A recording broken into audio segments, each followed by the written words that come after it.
I just do a podcast. Say I sound like Joe Rogan, but I'm not. Just totally same voice, everything.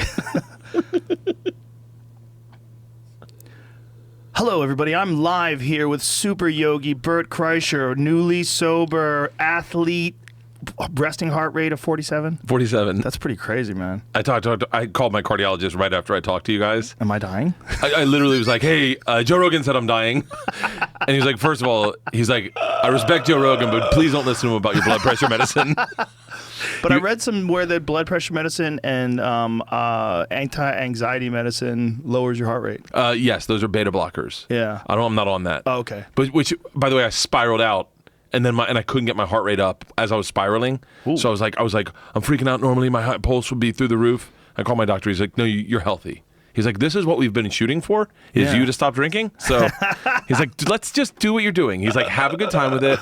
And so, but yeah, my resting heart rate's low. I've never felt better in my fucking life, to be dead serious with you. How many days in are you? 12 I have no days, idea. right? We're 12 days in. Today the 12th? I'm one day ahead of that because I quit the day before. Because I listened to you guys and all the fucking armchair doctors who were like, Bert, you're going to die. You need to be medically induced into a coma. Well, you were telling us that you were drinking 6 doubles a day. By the way, I talk out of my ass when I'm drunk. So I don't know how much I was really drinking because I was definitely terrified. I was definitely terrified coming into the home stretch of getting sober because I was like, man, am I gonna die?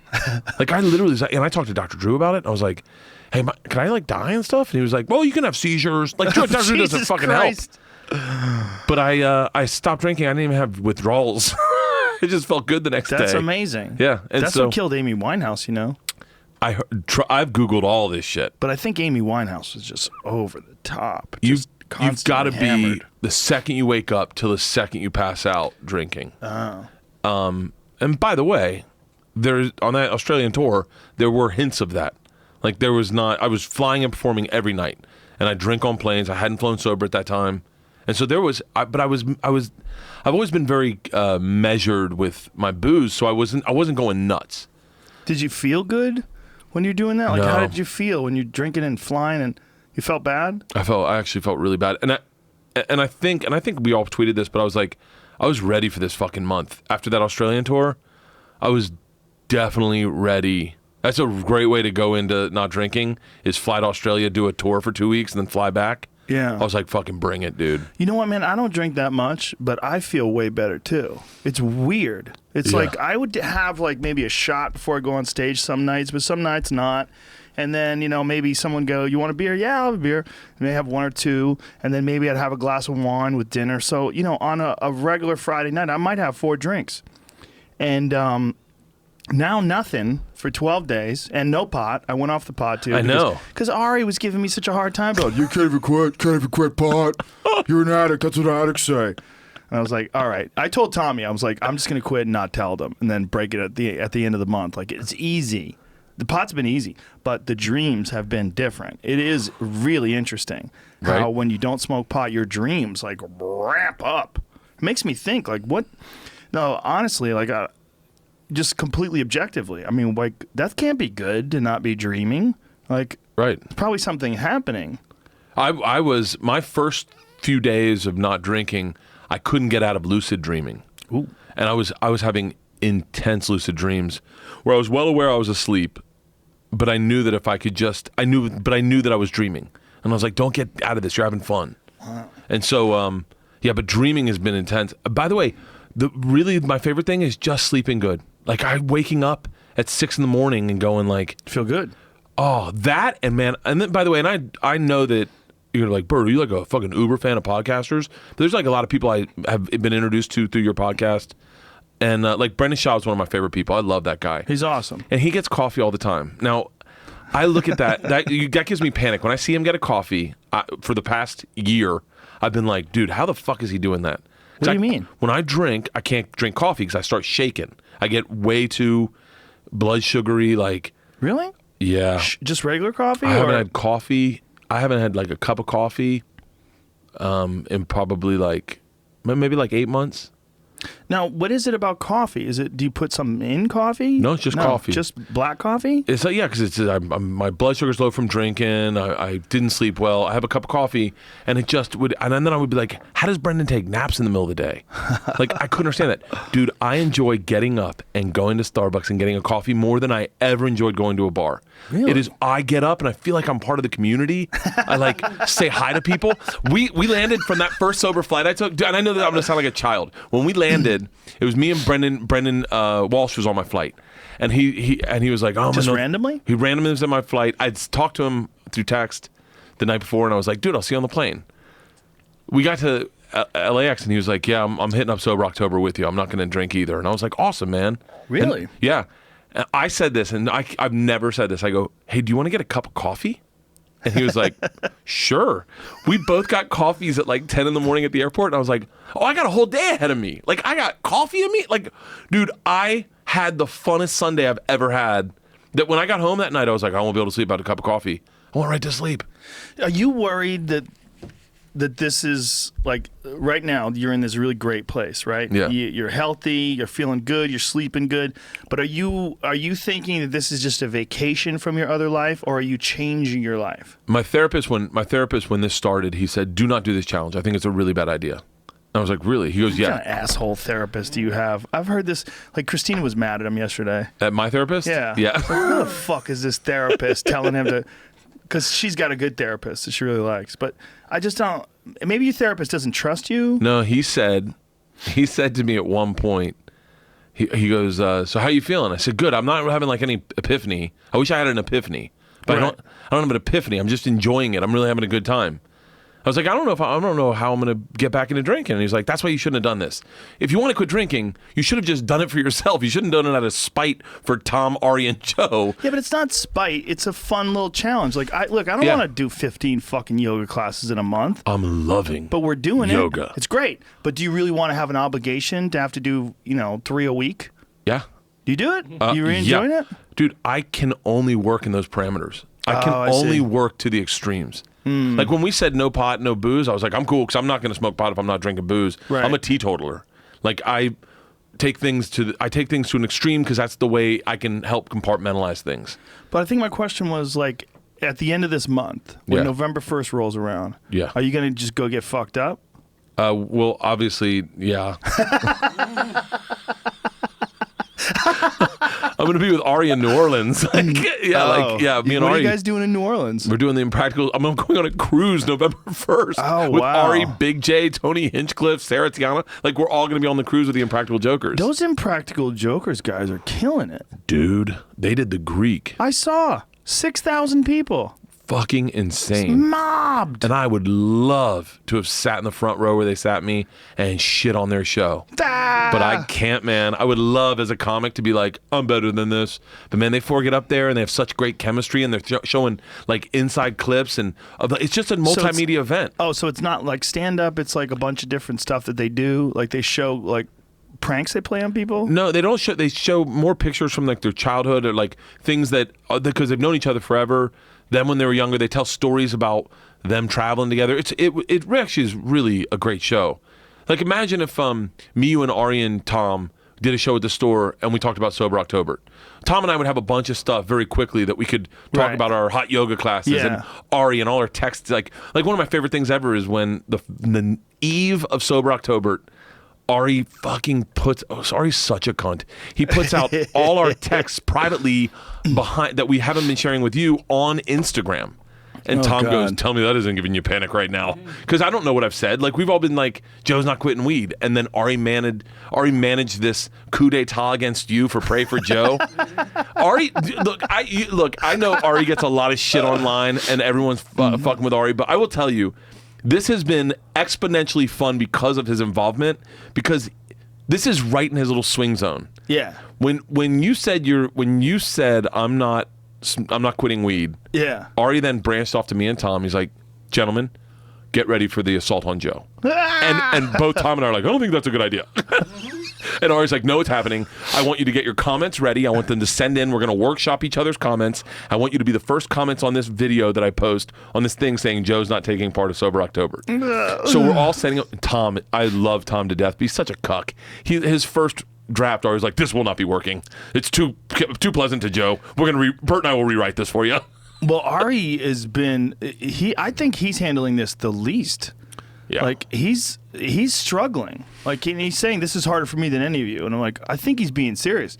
I think he likes the marijuana for self-medication.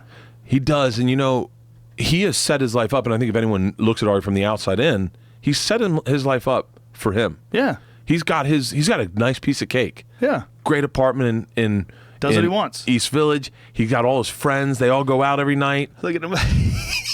He's got, he's one of the funnest guys if you ever go to New York to just call him up and go, what's the plan for today? And he's like, I don't know. Let's get lost. Let's go find some lobster somewhere. But he's taking it seriously. He got mad the other day when I was fucking with him, and I sent that text saying that I listened to your podcast, Ari, and it seems you haven't been doing all the poses. But good news is there's still plenty of days in the month to make up for the 15 different hot yoga classes. And he took it seriously and got fucking super mad. That struck panic in me. If you had told me, hey, Bert, those ones don't count, but you can start over. You still have 15 days. I would have been like, fuck off. Like, dude, I was only fucking with him. And then my second, I had a two-wing attack.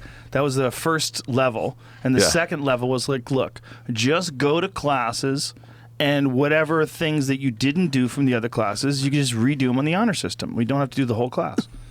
Just stand around. Like, I was totally fucking with him, but he took it seriously. He's also by himself in this, I feel like. Like, he's in New York. Yeah. So, like, well, text messages are weird, man. It's not a good way to fuck with people because you look at it, is this motherfucker serious? Yeah. And you look at it and you go, no, listen, asshole, we're all professional comedians and you're the rudest one out of all of us. He said he hoped you Ralphied. Oh yeah. Yeah. And then I didn't understand the context. I go, I hope you Ralphie too. Like, and he was like, no, I hope you Ralphie. And I was like, oh, you want me to die? Yeah. What the fuck? Fuck, Ari. He is the most flame-throwing, burn-the-bridge-down kind of guy. It's awesome. Yeah. He's hilarious. But I think that one of the things that stinks, and I wish this had been part of the bet, I wish it had stayed in. I wish you had gotten him that yellow Corvette. Yeah. And I wish that he had stayed in L.A. this entire month and been able to have been a part of it, because there is a communal... Yeah. Like today, you're like, hey, podcast at 1:30. You want to go to yoga at 10:30? And I was like, fuck, I got a meeting at 10. But I would have loved that. Yeah. And I love Tom will text me and go... it's the fun littleness of this competition is like, Tom's like, hey, I can only go to 4:30. Are you going to 12:30? And I'm like, yeah. And then Tom will be like, well, Bert's a no-show. I'm like, asshole. Everyone look at the distilleries, the donut factories. The video was hilarious. Check all the hamburger joints.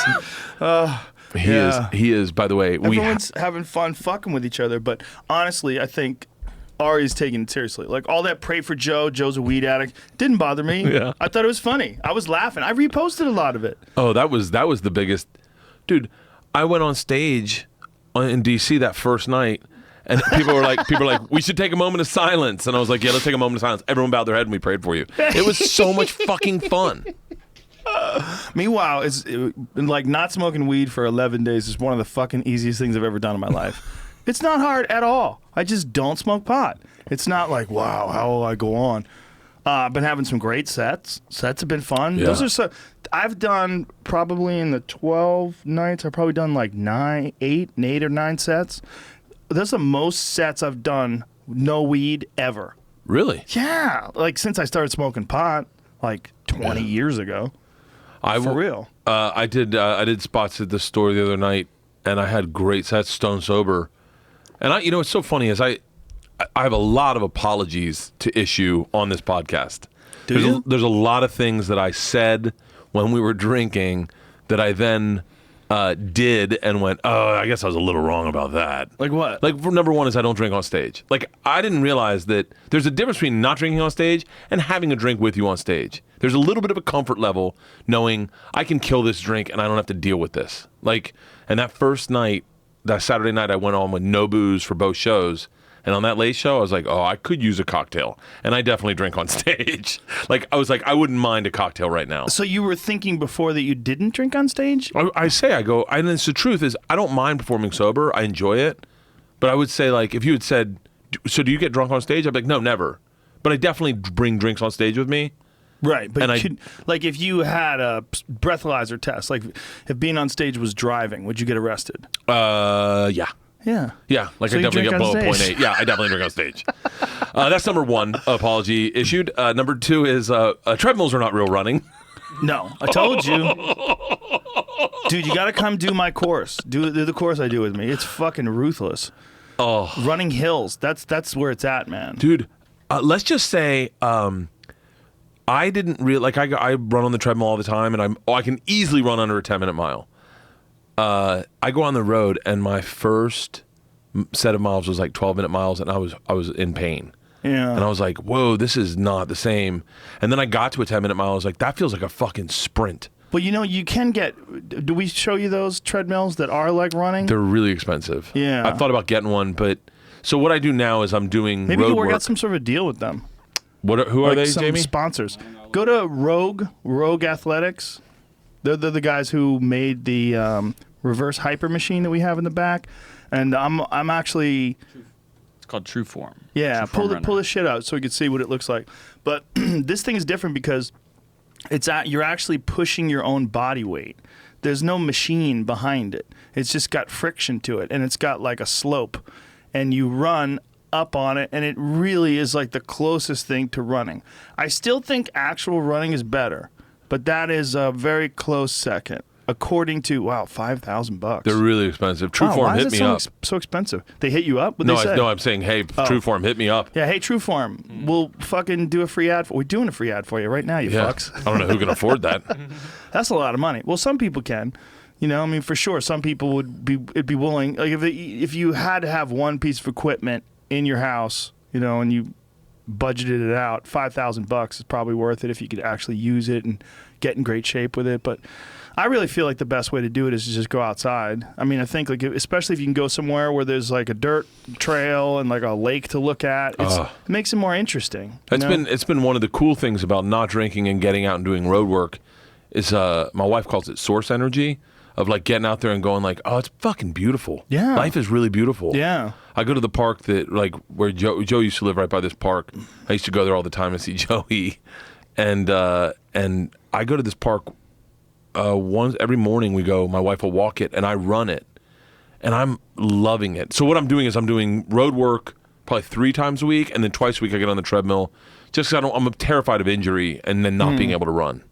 So I'm trying to run 5 days a week. What you worried about, like plantar or something? You had that for a while, I have didn't you? plantar fasciitis and it's terrifying. That and shin splints are Where my do you fears. get? You get it in the middle of your foot? Like where are you getting that? Like is it? like if this is your foot, like right towards the heel. Oh yeah. Yeah, and then sometimes it'll happen inside the heel, and you'll feel it like when your heel touches the ground, it feels like glass. When you first started doing yoga, were you noticing rather that your foot was like unstable, and that like it hurts your feet to try to balance on one foot and do the poses? I did not notice that per se. I did notice that. What I noticed in the one thing that is the reason I will continue doing hot yoga, or yoga in general maybe, but probably hot yoga because I like the sweat, is my feet are stronger. Yeah. Like a lot stronger. Like I was going to say to Bobby Kelly, I was going to text him and go, hey man, you should start going to hot yoga because he has the same problem with plantar fasciitis that I do. And go, it really has strengthened my feet. And when I run now, I have no pain in my feet. Yeah, it makes a big difference. Is Bobby still heavy? Yeah, he's going on a diet. I was going to say to Skura, we should fat shame him and get him healthy. Yeah, I'm not that close to them. I can't fuck with them. I can fuck with you guys. You got to know who you can fuck with and who's going to take it seriously. Like I feel like I can't fuck with Ari anymore.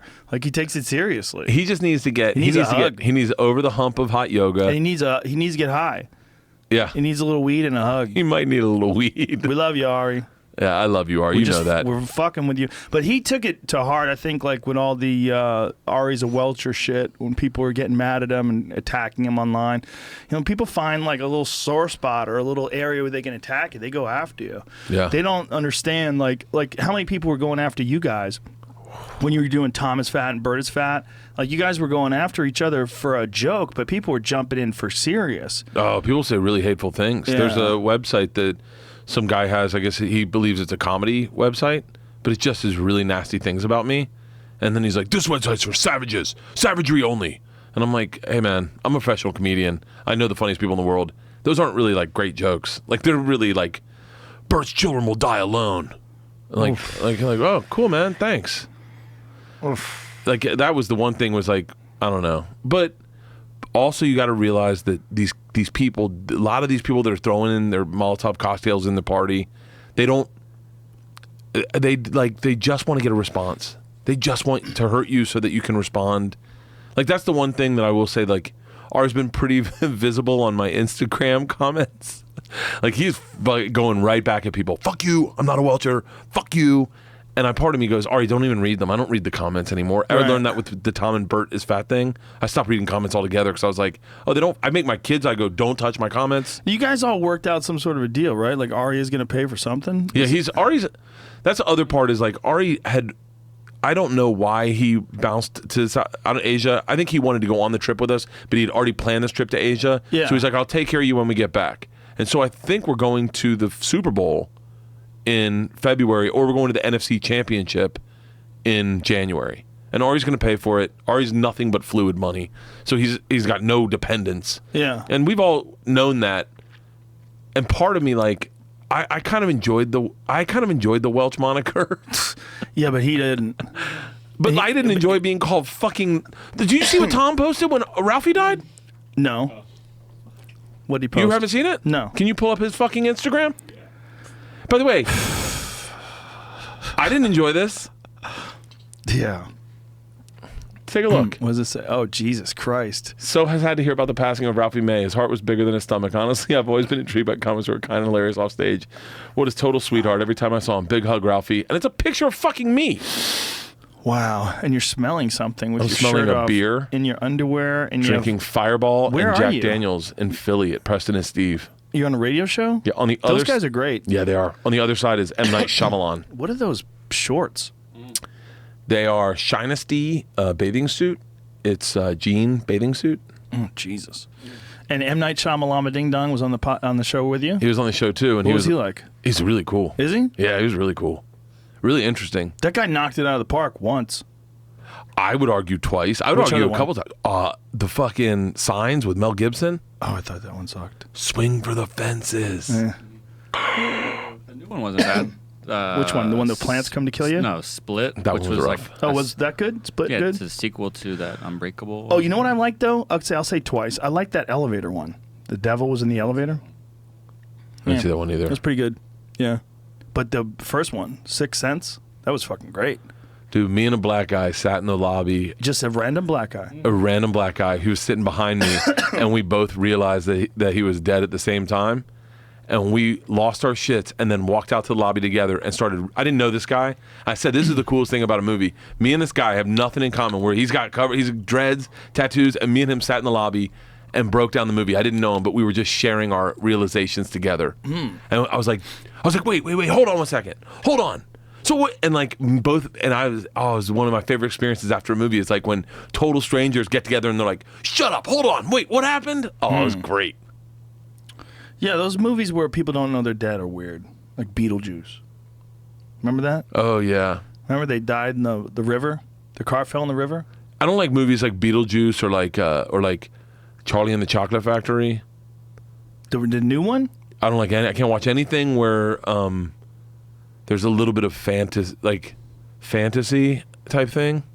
Does that make sense? No. I could not watch Charlie and the Chocolate Factory when I was a kid. Oh, the old one. Yeah, I never saw the new one because I wouldn't watch it. The new one was, I think it was just called Willy Wonka, right? What was the new one called? The Johnny Depp one. When he talked like this. Other way around. It came from a book called Charlie and the Chocolate Factory. The first movie was Willy Wonka, and then the remake was the one with Johnny Depp was Charlie and the Chocolate Factory. Yeah, what don't you like about those? I don't know. That like Alice in Wonderland. Anything about like I don't know if it's like a bad trip type fantasy. They freak me out, man. Did you see the new Alice in Wonderland with Johnny Depp and he played the Mad Hatter? I won't watch it. It's great. Oh, I won't watch I it. enjoyed the shit out of it. It's really Really? fun. Yeah, it's fun. Did you just freak out? Yeah, like there was a movie that really freaked me out. I think it was called Clown, about this dad who gets his kid a clown for his birthday and the clown doesn't show up. So he goes down to the basement and he finds a clown outfit and he puts it on and he's the clown for the kid. And then that night he can't get the nose off and it meshes into his body. I couldn't. Oh, dude, this movie. Safe. Eli Roth made it. He's pretty good. That's a good movie? Fucked me. I couldn't watch it. I started watching it and I was like, nah, I can't. Show me a trailer, young Jamie. Oh my God. Are you freaking out? Yeah, I don't like clowns, but Did you see the Green Inferno he made about the cannibals in South America, I think? No. It is fucking good. Yeah? It's on Netflix, I think. Or fuck, where did I see it? Is it a horror movie? Yeah, for sure. People dying. Yeah, it's gruesome. He's really good. He made that Hostel movie. He's also in Glorious Bastards. Glorious Bastards. Yeah, he was badass in that Jew, movie. right? I think he's the Bear Jew. Yeah. You know what I keep hearing is fucking amazing is the new Blade Runner movie, but it's not doing good in the box office apparently. They had to sign non-disclosures when they went to review it, Yeah? where they couldn't reveal anything about the movie. All right, give me some volume here. We'll play the trailer here. This freaks me out. Gonna miss the clown. There's no clown coming. Who double books a clown? I thought you had a backup. Everything's gonna be fine. Perfect. Mr. Clown? Dad, hurry, I'm gonna be late. I physically cannot get it off. It's suffocating. 1, 2. Daddy? Oh, Jack, sweetie, let's get you to bed. That's not Daddy.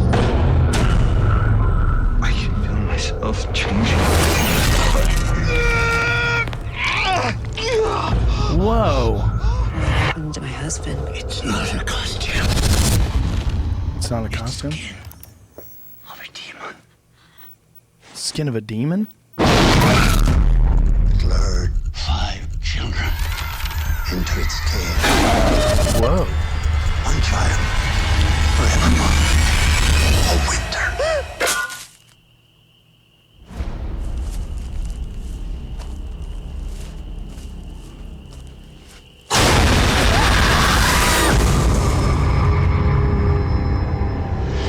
Dude.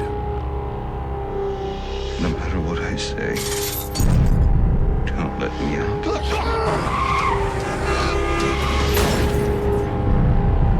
Whoa. How do you get the suit on? Dude. You can't.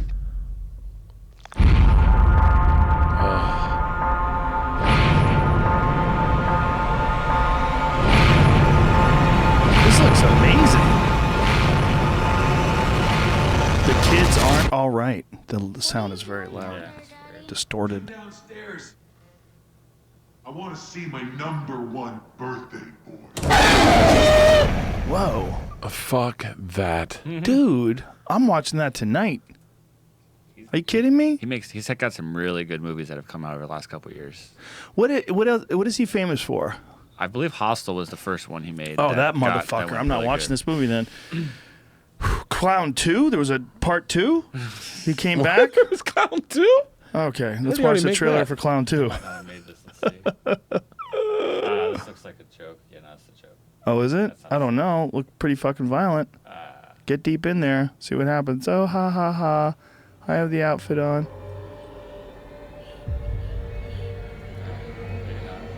Maybe not. Same people. Same people. This is the 2017 version, just in time for us to binge. This is what we're going to do in the new studio, Bert. We're going to watch some fucked up movies and do like fight companions for fucked up movies. Funny movies. Fan-made video. It's not real. Oh, it's not real? Yeah, Oh, it's- kill it. You son of a bitch. Fan made. It's fucking fan. Man, I can't. Scary movies. I get legit scared. Like I get to the point where I go, I don't know why I'm. It's like jumping out of an airplane. I go, I don't know why I'm doing this. I don't know if I enjoy this. Like I remember seeing The Ring in the movie theater, and I was screaming so bad that people were laughing. Why do you get scared? I don't know. Did you see the new It movie? No, You don't go to see those? I would never. I saw the original It. I was like Stephen King is probably pretty good thriller, and this clown showed up, and I couldn't stop watching Well, it. the original one was on TV, wasn't it? Yeah, it was like Wasn't a miniseries or something. Yeah. That bothered you that much? I don't like clowns. I'll never put on clown makeup. That'll never happen. Really? I did once. I got mauled by a bull. That was the only time I've ever put clown makeup on. Oh, go to Eddie Bravo's Instagram page and check out this new bullfighting thing they're doing. They're doing this new bullfighting thing where they don't actually fight the bulls. These are acrobats, and they stand in front of the bull. The bull charges them, and they flip over the fucking bull. Dude, people are taking shit to a totally next level. Watch this. Oh, shut up. Yeah, nonviolent bullfighting. So they don't kill the bull. And, like, this is probably, first of all, it's way more interesting. Oh, And yeah. I don't feel bad watching it. I mean, I'm going to feel bad if this guy eventually gets a horn through his asshole, which is probably going to happen. But I'm not rooting for the bull. Like, I'm kind of rooting for the bull when I see matadors. Yeah. Not even kind of. I think bullfighting is completely retarded. I think if you want to shoot a bull and kill it and eat it, I get that. But you should do it humanely, and you should do it where you know what you're doing. You shoot the bull in the head or wherever you're going to shoot it, in the heart, and get it over with. But they stab those things with these long spears, and they poison them. They do a lot of shit. But this is, to me, way more dangerous, way more brave, way more interesting to watch. Yeah. I went to Which addresses a major concern amongst animal rights activists. What does? Said the bulls aren't getting hurt, but I don't. This is nonviolent bullfighting. Oh, I think we're just watching a loop. That's what it is. So it says, Ole. Well, this is the guy DP4K.M. I follow him on Instagram. He's a radical anti-factory farming, animal rights activist guy or girl. I don't know if it's a guy or a girl, honestly. I'm just sexist. But his page, this person's page, her page, whatever, is just filled with animal rights stuff. It's always animal rights stuff. We went to a bullfight in, I think, in Madrid or in Barcelona, me and my buddy Huicho, when we were 22. We didn't know what it was. We were like, yeah, we got to go to a bullfight, right? Man, both of us were like, this is really upsetting. Yeah. And we were kids. That's like when you'd be like, oh, fuck yeah. But both of us were like, oh, they killed him. Like, it really really is sad. Well, this guy put up, I found out about this guy, this animal rights guy, and I followed his page because he put up a picture of a friend of my friend Adam Greentree's in Australia, because in Australia they hunt feral cats, and this guy was holding up a cat, like a house cat that they shot and killed. And the reason why they do that is because feral house cats in Australia are an invasive species, and they are devastating the local ecology. They destroy ground nesting birds, they kill everything, and there's a large population of them. They actually have a bounty on feral cats in Australia. See, they made some terrible mistakes with conservation in Australia. And one of the mistakes they've done, like over and over again, is introduce invasive species to the continent. See, the predators in Australia they used to have the Tasmanian tiger, they have dingoes, and they have crocodiles, which are just the fucking monsters. They're ruthless. They have serious saltwater crocodiles. And then, of course, sharks on the outside. But then they introduced a bunch of animals to both Australia and New Zealand to hunt. They introduced fallow deer and stags and a lot of different things. Stags mostly in New Zealand, and pigs, wild pigs. These fucking things went everywhere. They're all over the place. They also introduced a bunch of different like rabbits and things along those lines. And when they did that, I don't know about rabbits. I forget what it was, but they brought in cats and foxes to deal with some of the other species, but then the cats and the foxes don't just kill the species they want them to kill. They fucking kill all these other things that had no idea what a cat was. Yeah. Like there was no feral cats there. And so now they have a real problem with them, where they run the risk. I know this guy who's an animal rights activist, his thought is he's seeing this monster shooting someone's pet. But it's most likely not someone's pet. It's most likely a feral cat. There's thousands of them, hundreds of thousands of them in Australia, and they're a giant issue. Yeah. They hire people to kill them because they're devastating all these animals that had no idea what a cat was. So it's a much more complex issue than a lot of these animal rights activists understand. And I was thrown off because Adam Greentree, my buddy, gave me a bow hunting magazine from Australia when I was there visiting him, and I was going through it on the plane, and there's pictures of guys holding up cats that they shot. And I was like, what in the fuck is wrong with you Australians? But when it's explained to you by someone who lives there, it's not like we hate house cats. These are not house cats. This is like going out and shooting, a bobcat that's been killing all the local grouse. You know, like if you introduced a cat into the area that wasn't supposed to be there and it was devastating all the other animals. So you have one of two options. Either you just let everything go extinct and don't handle it, or you try to clean up the mess that your ancestors sort of started before you. Like Nutria.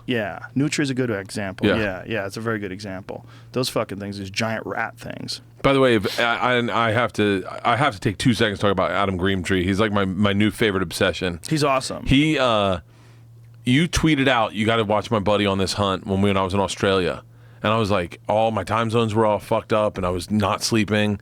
And I got obsessed with that hunt he did. Started in Colorado, ended up in Montana. Yeah. I got obsessed with it, and it was so much fun to watch. And then when he got off the hunt, I was like, well, fuck, I guess I'll just wait for the next hunt. Well, explain what the thing is. He was solo. He went backpacking. And he was covering, and by the way, I speak big, I'm probably wrong, but he was covering like 15 miles a day on foot.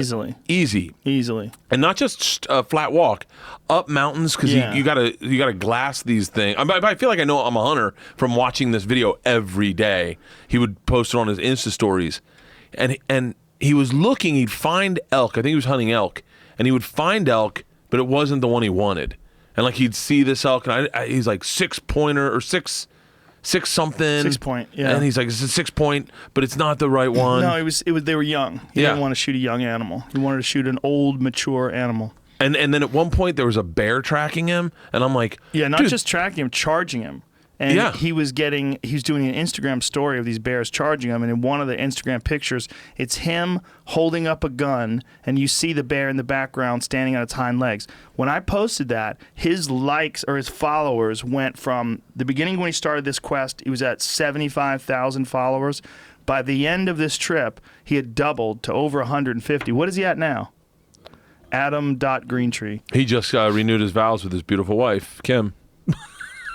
I feel like I know the guy. Australia. I feel like I know the guy. Like you've never met him? Nah. I got to introduce you to him. He's going to be here. Yeah. He's going to be here soon. What has he got now? Yeah, 162. Is that what it says? Yeah. When he started this trip, rather, look at those pictures of grizzly bear footprints in the ground, right next to his footprint. Fucking A. Look how big those goddamn things are. And if you're interested in these Instagram stories, right now, my friend Remy Warren just posted another crazy Instagram story about their time on a Fognak Island in Alaska, where they got attacked by a giant Kodiak bear. They got attacked by a 1,000-pound bear. One of the guys wound up riding the bear on its back. The bear charged them. Everybody scattered. One of the guys hit the bear in the face with trekking poles. One guy got knocked up into the air, wound up on the bear's back as the bear was running down the hill for like 2 or 3 steps. He was literally riding this bear's back. Who's this guy? Remy what? Remy Warren.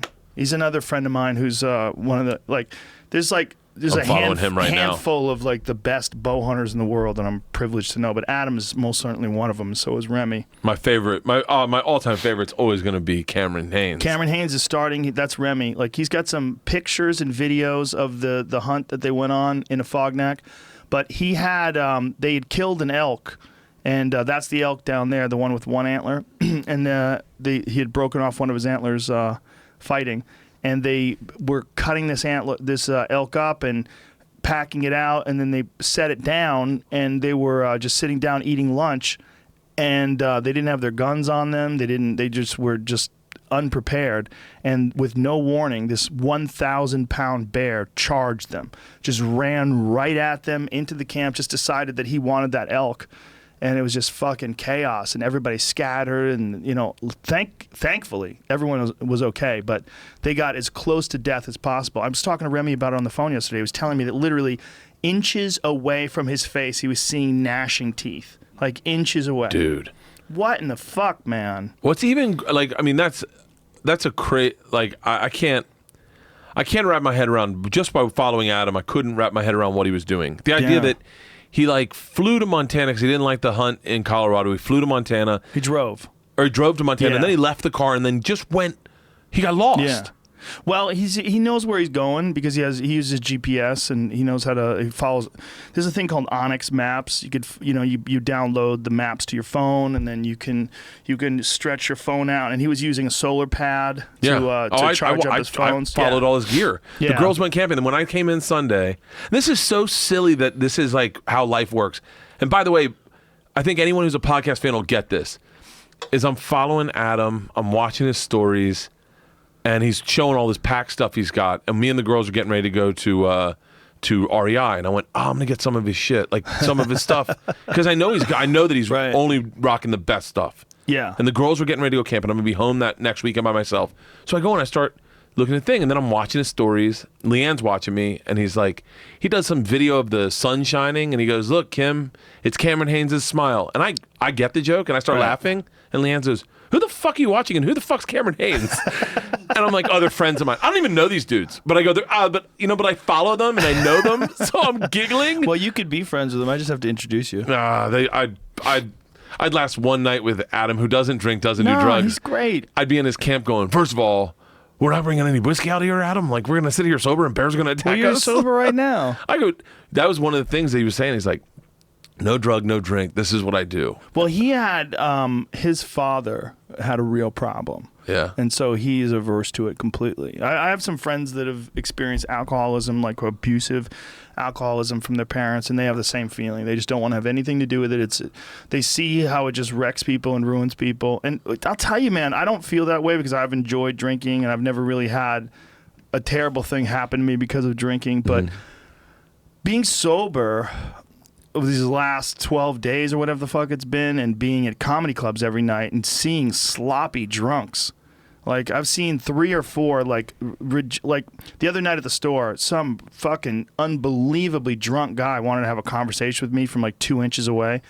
You know that sloppy drunk close talk type thing. And I'm like, gee, who the fuck, who does this sober? Zero people. Yeah. Like, this is one of the worst things about alcohol is like the people don't understand boundaries or how they come off or what they sound like. And there's bad things to. You're a great drunk, by the way. You know, you're like one of my favorite drunks because you're so used to it. You manage it well. You're like a black belt in being drunk.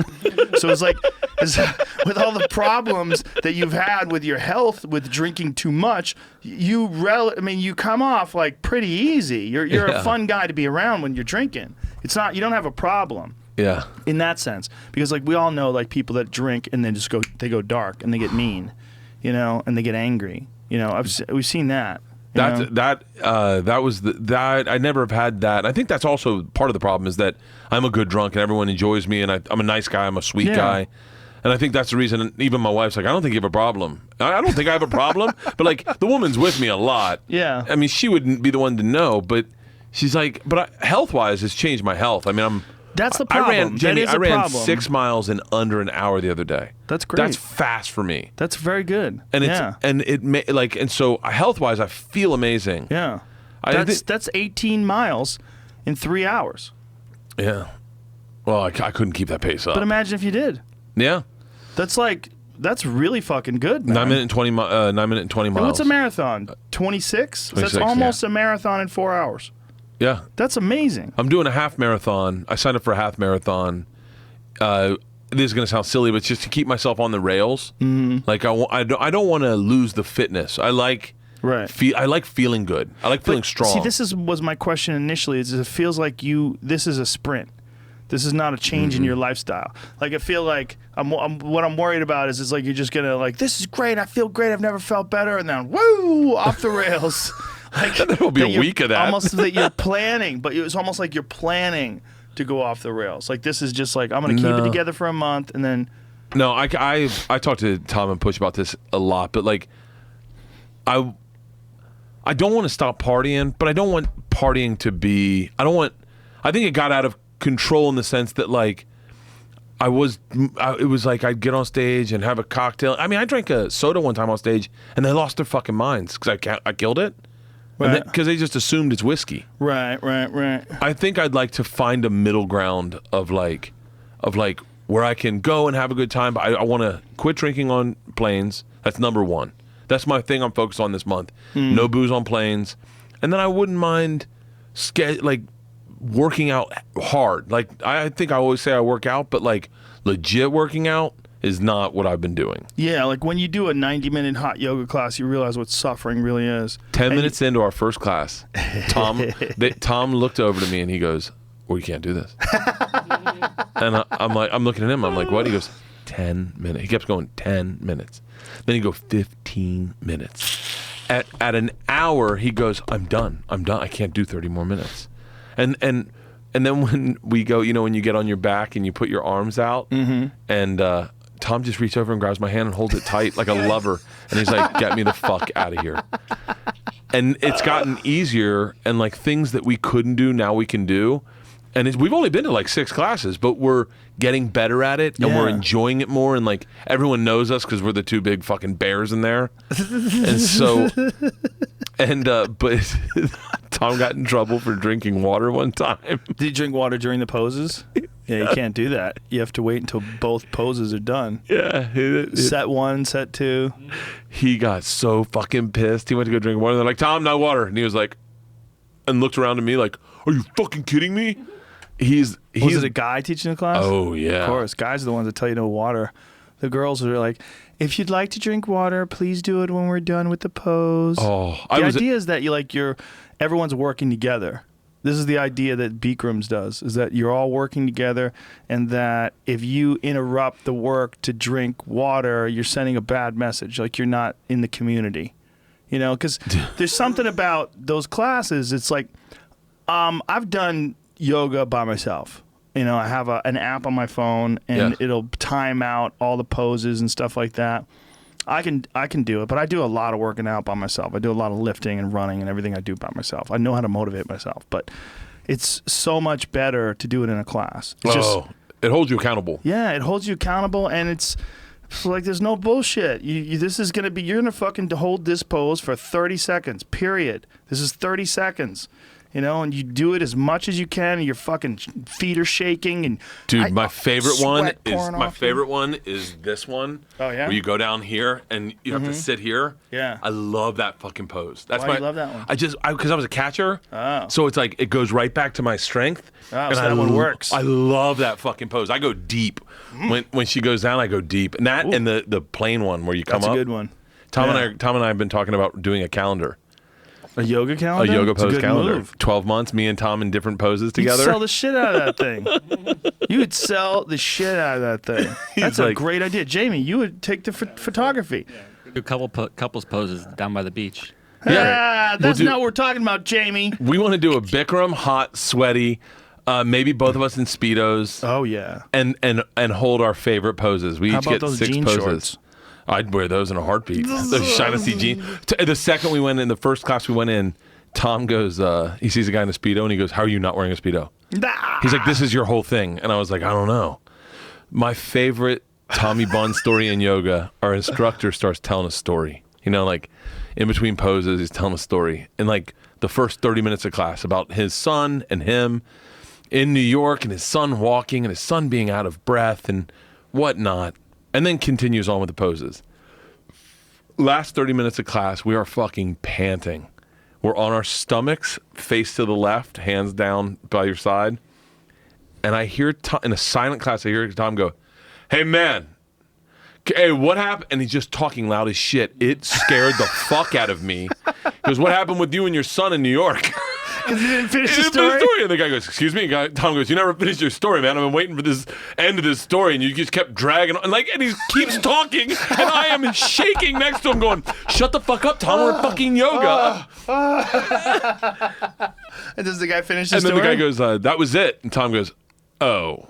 We just go Oh. He is so fucking funny. Did you see the video we did with the girl? Oh. Did you see the video we did with the girl, Laura Ackerman? She seemed so cool. She was so cool. Was she the instructor? Is that what that was? No, she was just a person in class. Oh. The look on our face when we go. But she goes, you're the machine. She called me the tank. You haven't seen it? I thought she called you the No, you no, said, no. But you're the machine. No, here, play the video and watch the look on my face when I go, we're doing with our friend Ari Shafir. Do you know Ari Shafir? She goes, no. No. Play the video, Jamie. This is Okay. the look on me and Tom's face when she says she knows Ari. We fucking lose our shit.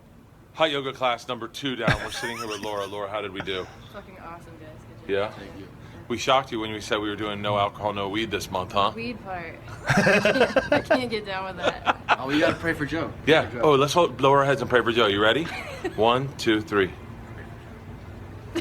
Namaste, Joe. Our thoughts and prayers are with you this week in Vegas, as we know you'll be using the cannabis. Yeah. Joe's also donating 100% of the proceeds from this show to the Las Vegas Fund, and you guys can do it too. Shout out to Joe Rogan on that.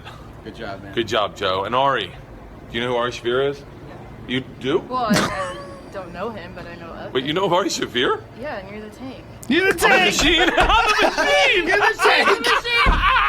And what's he? I don't know your nickname. Oh. They call me the best. All right, we'll see you in class next week, Laura. That's All fucking right. hilarious that he said that to the instructor. Like, He is, dude, he is so fucking, if you like his stand-up, you would love being his friend because he's so dry. Yeah.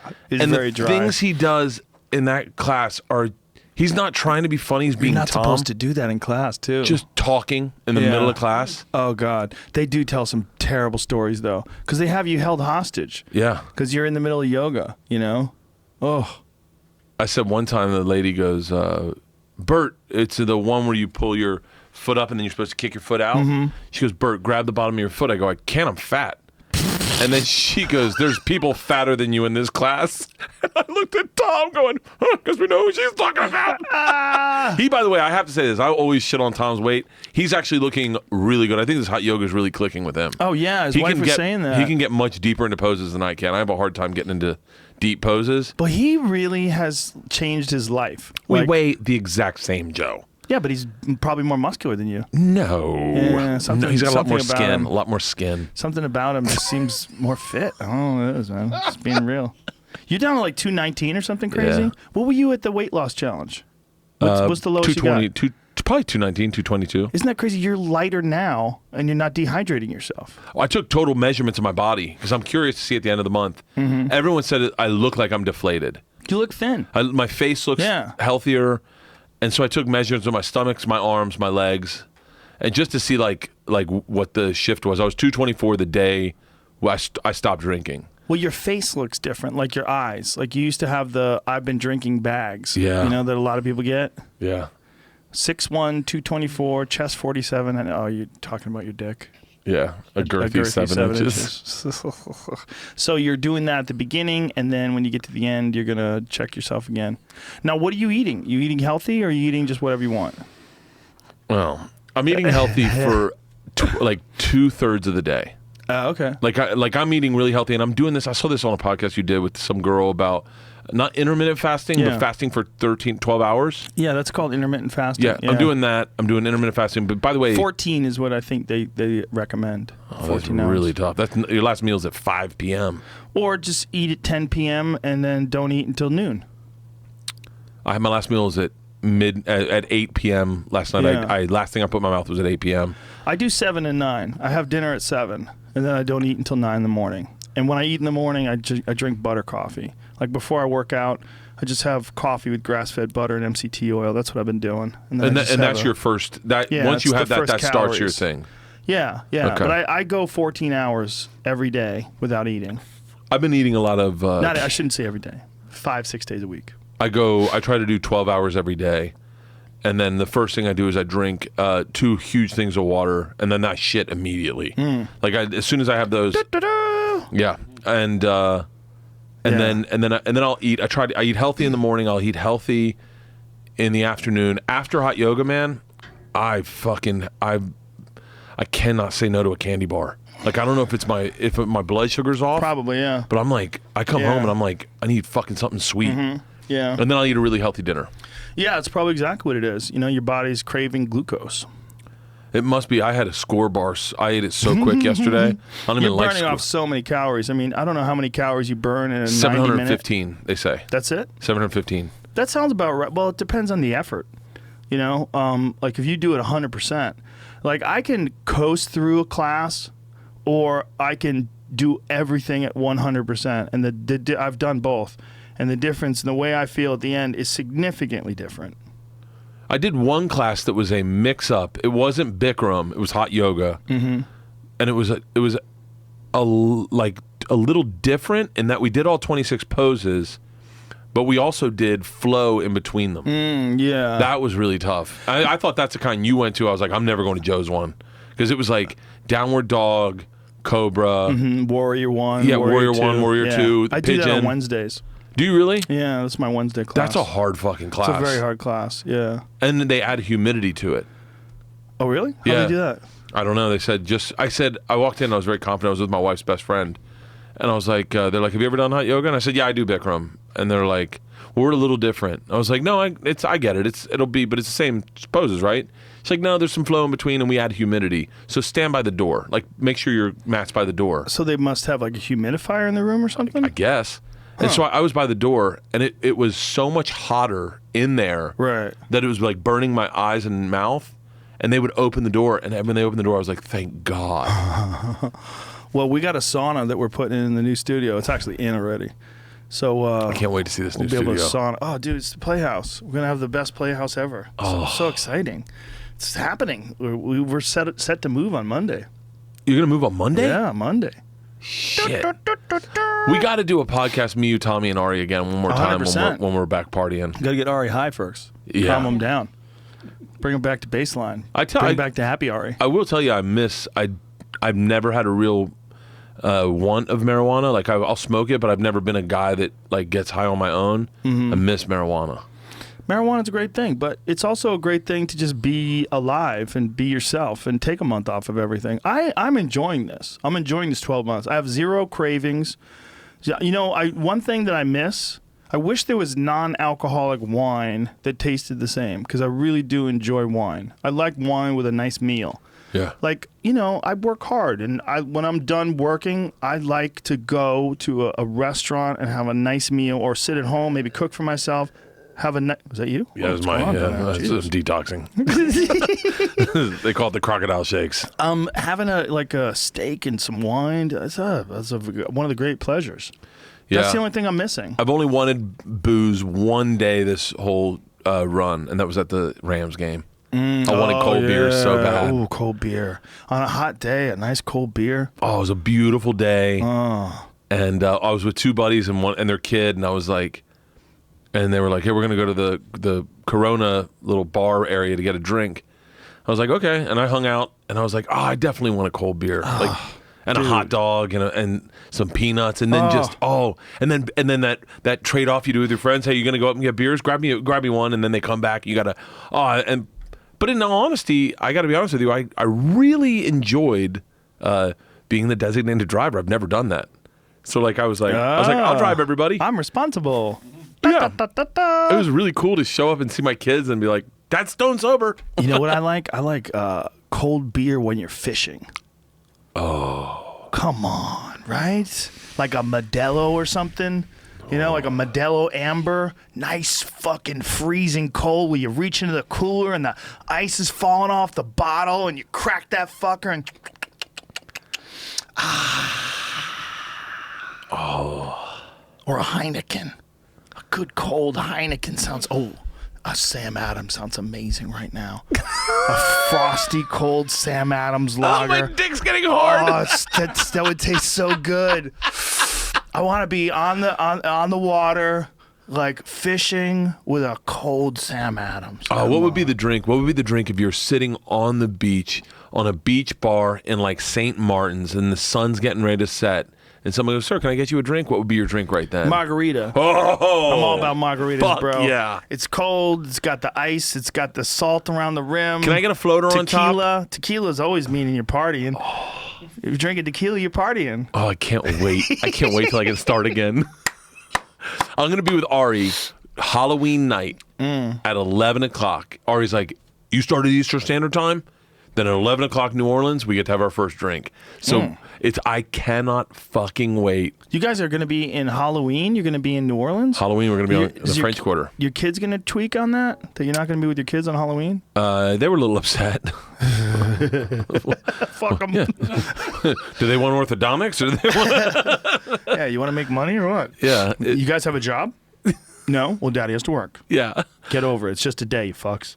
Yeah, they were a little upset about Halloween, but we fly into New Orleans. We go out that night. Ari and I have been talking about it, but I was like, we'll go to a nice dinner.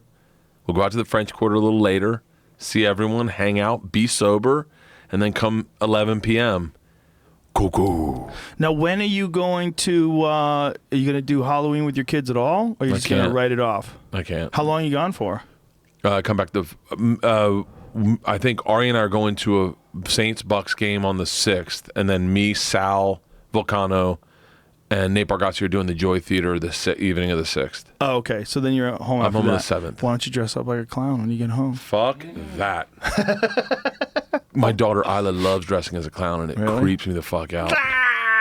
She buys different wigs on Amazon and has them sent and just throws them on and puts makeup on her face. One day you're going to wake up and she's going to be at the foot of the bed.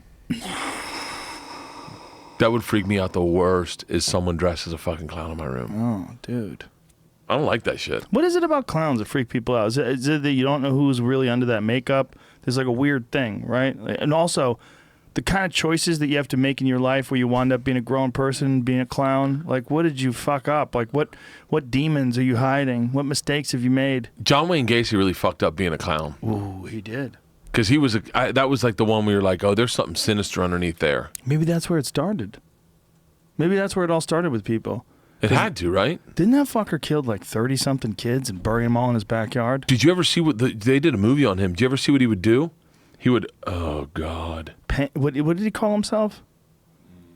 He had a name for his clown. It wasn't Pennywise. Pennywise is from It. I was about to say Pennywise. Phew. He would take trick handcuffs, and he'd go to he'd bring a kid to his house and say, "Here, put these on me," and then he'd put them on, and then he'd go behind his back and he'd undo it. And he'd go, I got out, and the kid would be like, "Wait, how did you do that?" And he'd be like, "Here, I'll show you. Turn around," and then he'd get real handcuffs and handcuff the kid, and then fucking kill them. Oh, so he wanted the element of fear and terror, not just killing the kid. He wanted to freak the kid out. He wanted to trick him.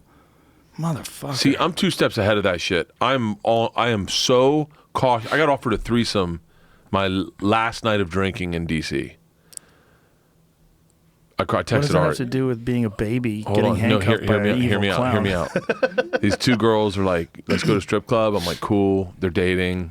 And we get there, and my spidey sense just shows up, and they're like, "You're in an open relationship, right?" And I was like, no, not at all. And they're like, "Oh. Well, let us get you a drink." And part of me is like, oh, they're fucking roofing me. Like, they're going to rob me. Like, they don't want to fuck me. Who wants to fuck me? They're going to roofie me, get me to a hotel room, and then fucking take my watch off, take my ring, go through my wallet, take my cash out. Yeah. They didn't. Obviously, they didn't. I'm a little oversensitive about shit like that. But they got me a drink. I talk it back up to the bar. I go, "Hey, make me a new drink." Whoa. And they were like, "What?" And I go, I didn't see this one come to me. I'll make me a new drink. I'll pay for both. I don't give a shit. Make me a new drink. And then I said to the lady, I was like, "Hey, don't let anyone bring me a drink but you. Just you brings me a drink." Whoa. She was like, "Okay." Dude, you're paranoid. I am very paranoid about that shit. Have you ever been roofied? Yeah. Really? A lot. A lot. How many times have you been roofied? About 4 times. Really? Yeah. When? Just partying. I was the party animal in college. And so people would just drop it in your drink for a goof? First time it happened to me, it was a bar. I think it used to be called The First. They tore down The First, but it was a place right next door to The First over on that side of campus. And it happened to me, and my beer was fizzing up, and I was like, that's odd. I killed it. Next thing you know, I end up in my roommate's dog bed the next day. And I'm like, what happened? And they're like, yeah, you got slipped something because you were out of it. You were talking to the dog, and that was the first time. And then it just is how I got slipped acid one time by a guy at a party. He's like, "Hey, you think you can party?" And I was like, "Yeah, definitely." He's like, "All right." And then next thing you know, he's like, "Hey, man, enjoy the trip." And I was like, "Oh, why would you do that?" So how did he give it to you? Put it in my drink, and then kept drinking. And I end up in a hotel room in the mirror, and I'm looking in my eye, and in my eye I can see my reflection of me in my eye. And my buddy Mike Osborne I shouldn't say his name. Well, it's already said. Too late. He had drank some of my same drink. We were sharing the drink. It was a big, like 32-ounce cup. And I'm staring at my eye into my eye, and I'm like, I don't feel right. I really don't feel right. And I look at Osborne, and he's sitting in the bathtub, and he's like, these aren't my feet. And I was like, I think we got slipped something, man. And he's like, you fucked with that one guy, this Lamb Kai. I said, yeah. And he goes, yeah, he was putting acid in your drink. He put acid in your drink. Did I drink off your fucking drink? And I was like, ah. But it's happened. I happened one time in Phoenix. It was about to happen. I thought it was going to happen. This kid was really adamant about me doing a shot with him. And I said to him, I was like, yo, man, you're not roofieing me, are you? The kid looked at me dead serious. He goes, hey, man, no offense. What am I doing with this body? I go, what? And he goes, how am I getting you out of here? You see a wheelbarrow? Like, I was like, oh, yeah, good call. Well, he didn't have to carry you out to roofie you. Yeah. Just roofie you and leave you there. But like I think the guy who left you in the dog bed. That's the part of it, it terrifies me of like, I don't smoke joints people give me. I don't really do coke, but people give me coke a lot. Like, I don't do anyone's drugs that they give to me. I'm like, I appreciate the offer, but I'm going to pass. Yeah, I don't smoke weed with people anymore. I had a guy in Cleveland that wanted to. He looked like a cop, like completely looked like a cop, and he was asking me where to get DMT. And I was like, what?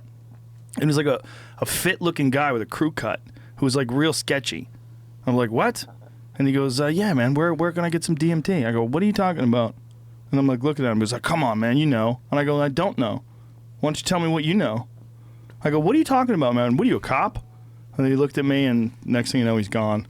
It was real sketchy. And I was like, I can't be getting high with people. I don't know. You don't know people. You never know. You run into someone, and they put anything in your joint. Like, who knows? It could be angel dust. And I know a guy who that happened to. He got slipped angel dust in his weed. Fuck that. Yeah, I had a comic. I've had comics. I'm the go-to when comics get in trouble on the road. I always get the phone call going, hey, man, I need to run something by you. I'm freaked out. Something happened to me. Has this ever happened to you? Right. And I had a comic call me when I was in D.C. He was like, hey, man, I got slipped something last night, and I don't, like, I'm still a little sketchy, but I want to just run it by you. I know that this stuff's happened to you. And I talked to him. We talked for about an hour. And then he was like, all right, I got to go to the show. I appreciate it, man. I feel like a lot better knowing that I'm not the only one this happened to. But yeah, I mean, you're. People can do it if they're. You never know someone's motivations. I mean, it's nice to believe that almost everybody you meet is great, and most people you could live your life and never meet one single sick fuck who wants to roofie you. You could be really lucky, or you could run into one the first night you decide to take drinks from people. That's happened to a lot of people, especially women. I know so many women who have been drugged. Oh, so many.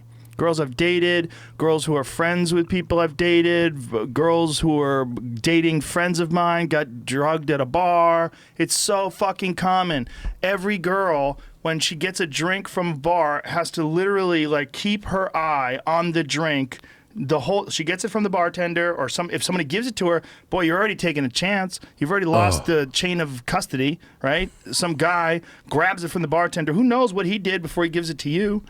And there's a bunch of twisted fucking men out there, man. Really? There's fucked up people everywhere, but there's a lot of fucked up men. I think, we've been talking about this a lot, this Bill Cosby thing, that I think that was a part of what men did back then. Oh, it was super common. Yeah. Hugh Hefner used to call them panty droppers. And this is like noted. That there was nothing wrong with giving a girl a Quaalude. It's a panty dropper. Some girl wrote a book and said that when she first met Hef, he offered her a Quaalude. Yeah, but see, here's one thing. Do you want a Quaalude? Yes, I do. And you give someone a Quaalude and they take it, and then they're fucked up. Is another thing to give someone a Quaalude when they don't know what they're taking. Yes. And I think he did that a lot. And I think that was, they used to Bill call Cosby. it slipping someone a Mickey. Yeah, Bill Cosby. Yeah. And that's a different animal. And there's another thing, giving someone something because you want to fuck them and they don't want to fuck you. Like, oh, you don't want to fuck me? Hey, you want a Quaalude? And then now you're going to fuck me because now you're like, you know, it's just something really fucked up about wanting that, you know? I say to I kind of say out loud with all the sexual harassment, all the dirt that's going around. I go, how did I dodge? Like, is it because I got married younger? Like, but I just never was into that. Well, first of all, you're not a producer who's holding employment over someone's head and trying to get them to suck your dick. Yeah. There's a big difference between having, unsavory male behavior that would be difficult to defend because you're trying to get laid versus what you're seeing, what people are furious about, rightly so, is predatory behavior by a person who's in power affecting someone's employment and career. Right, and I was talking with Whitney Cummings about this, and because Whitney, obviously, she's a female prominent actress, comedian. She's been beautiful. She knows, and she knows a lot of these people. And she was saying, what you're not hearing is how many women sucked his dick and got a big part, sucked his dick and made it into a movie. Yeah, got like it was a negotiating tactic. Like he was just that's how he dated. I mean, that's how he got laid. It's like straight up predatory shit. And then her friend had a really good point. She was like, what's fucked up about it is not that he did it. She goes, obviously that's fucked up. But what's also fucked up is that was the culture. Yeah. That's what those guys did. Before there was the internet, before like there was any accountability at all, like in the 70s and the 60s, like that is what all those guys did. Yeah. That's what they did. Like, and a lot of those starlets, that's you got to pay to play. And that's what they did. They had to fuck these guys. Like, that's literally how it all went down. It's crazy. I always thought that whenever I got something, like Elliot Gould and I did a pilot together, and he left his number in my dressing room. He was like, we should go to dinner one night. And I was like, I'm going to have to fuck him. Is he gay? And I kept dodging him. And he'd call and he'd be like, Bert, it's Elliot. I still would like to take you to a seafood dinner. And I was like, okay. Oh. So then when we went to seafood dinner down I think in Venice, it was just dinner. It was really nice, and we talked about art. He's a nice guy. He's a really sweet guy. Even at the end of the night, I was like, he's not going to try to kiss me or anything? Bert, I'm not really into bears. He was such a sweet guy, and then randomly I saw him like 5 years later, or maybe more than that, maybe 8 years later, and I had Georgia and Isla, and I was with Leanne, and I was with my and Leanne's dad, and we were walking from Baja Fresh by the Screen Actors Guild. We were walking out of Baja Fresh, and Elliot saw me, and he was like, Bert, it's Elliot. And I was like, hey, Elliot. And my wife's dad's like, you know Elliot Gould? And I was like, he gave me, we were in this pilot together, and he was playing a blind guy, and we were doing pickups. We just couldn't get the line right. The line was that the girl came in, Liz Vassy came in. She was the bride. We were about to get married, and she sees us all drinking. I'm the best man, and she's like, hey, wait, can I have a beer?